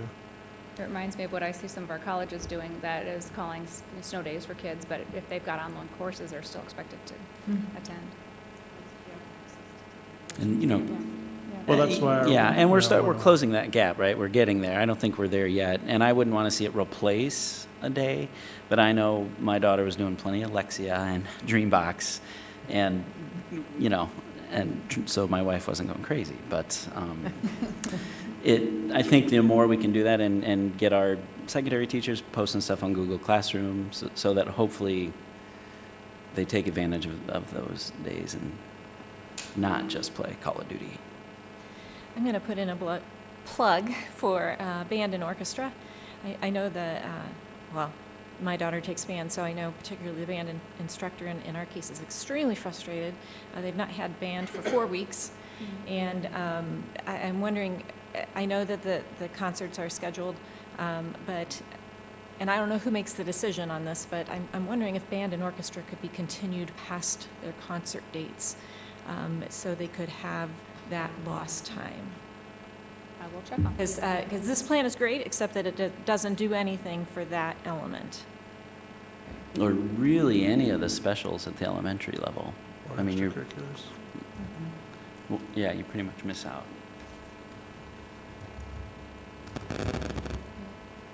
Any more comments or questions on the updates to the calendar? Is there a motion? I move that we approve the update to the district calendar. Second? Kim, ready to vote? Online voting is open.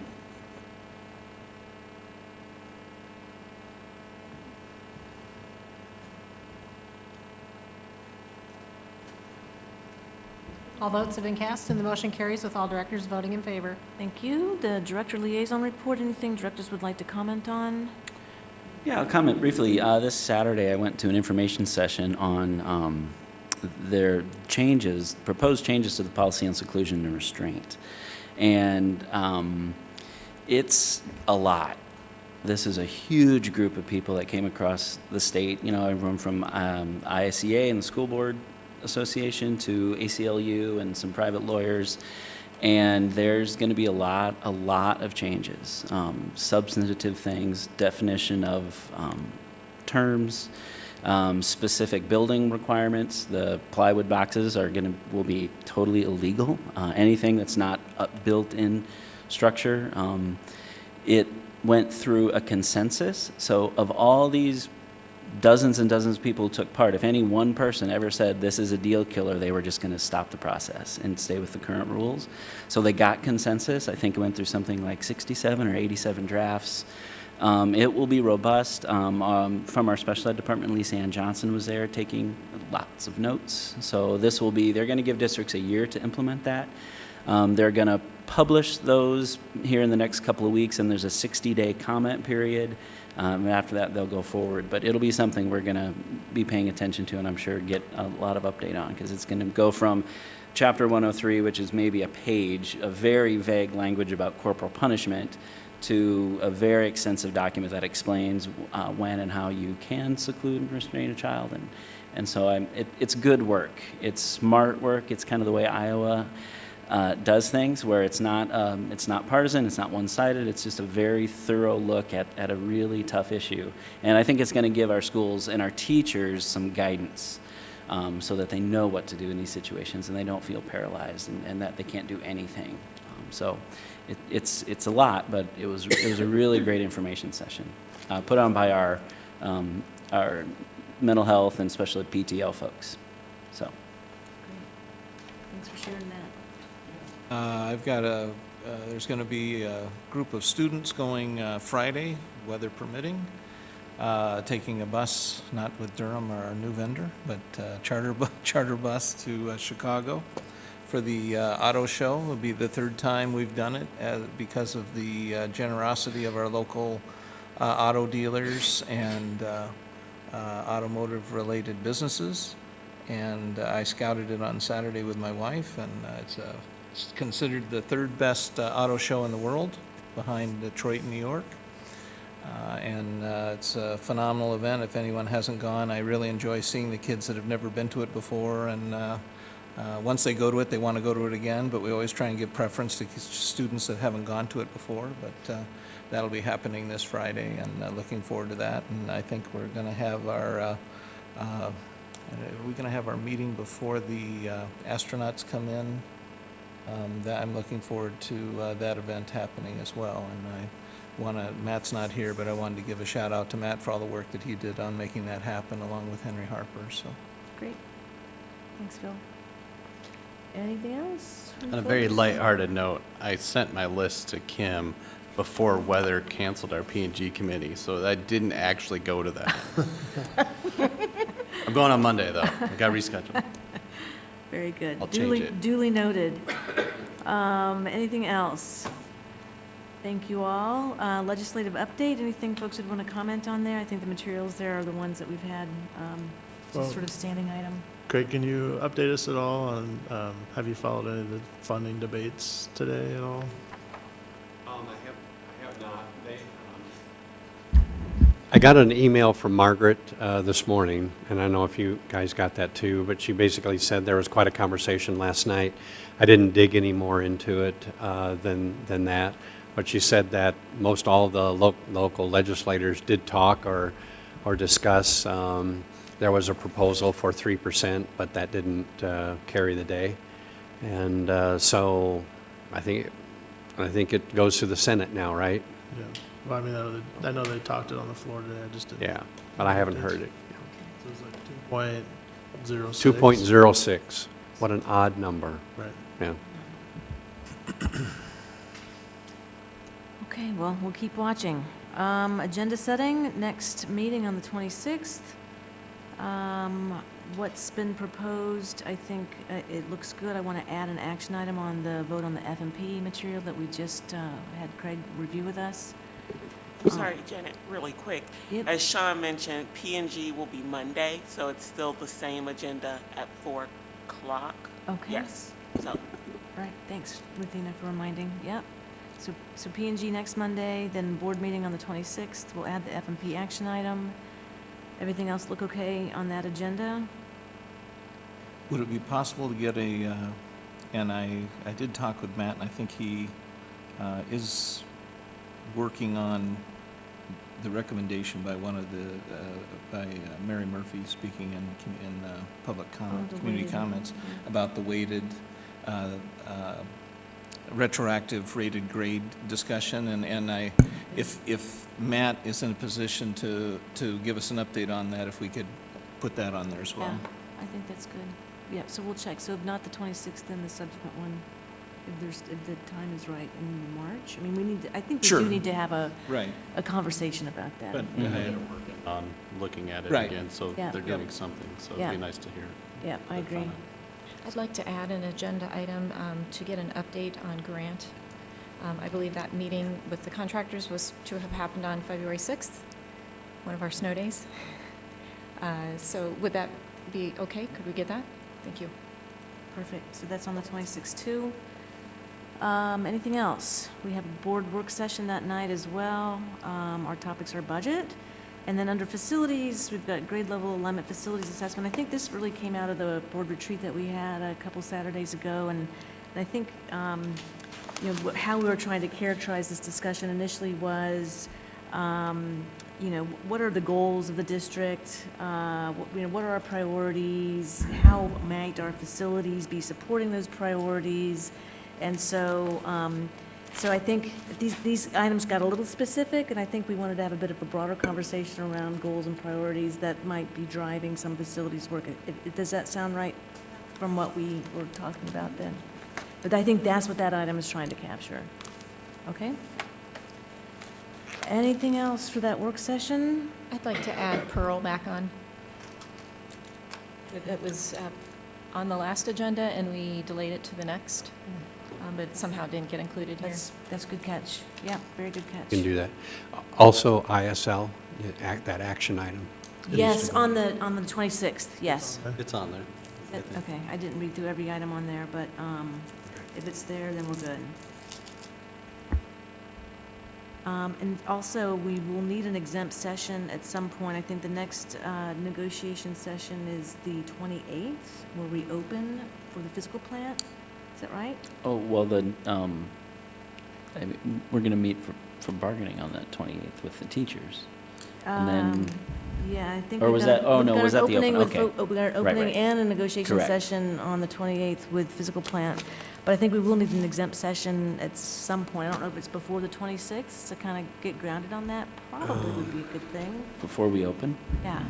So I think we need to add an exempt session before the board meeting on the 26th. Yep. Yep. Good idea.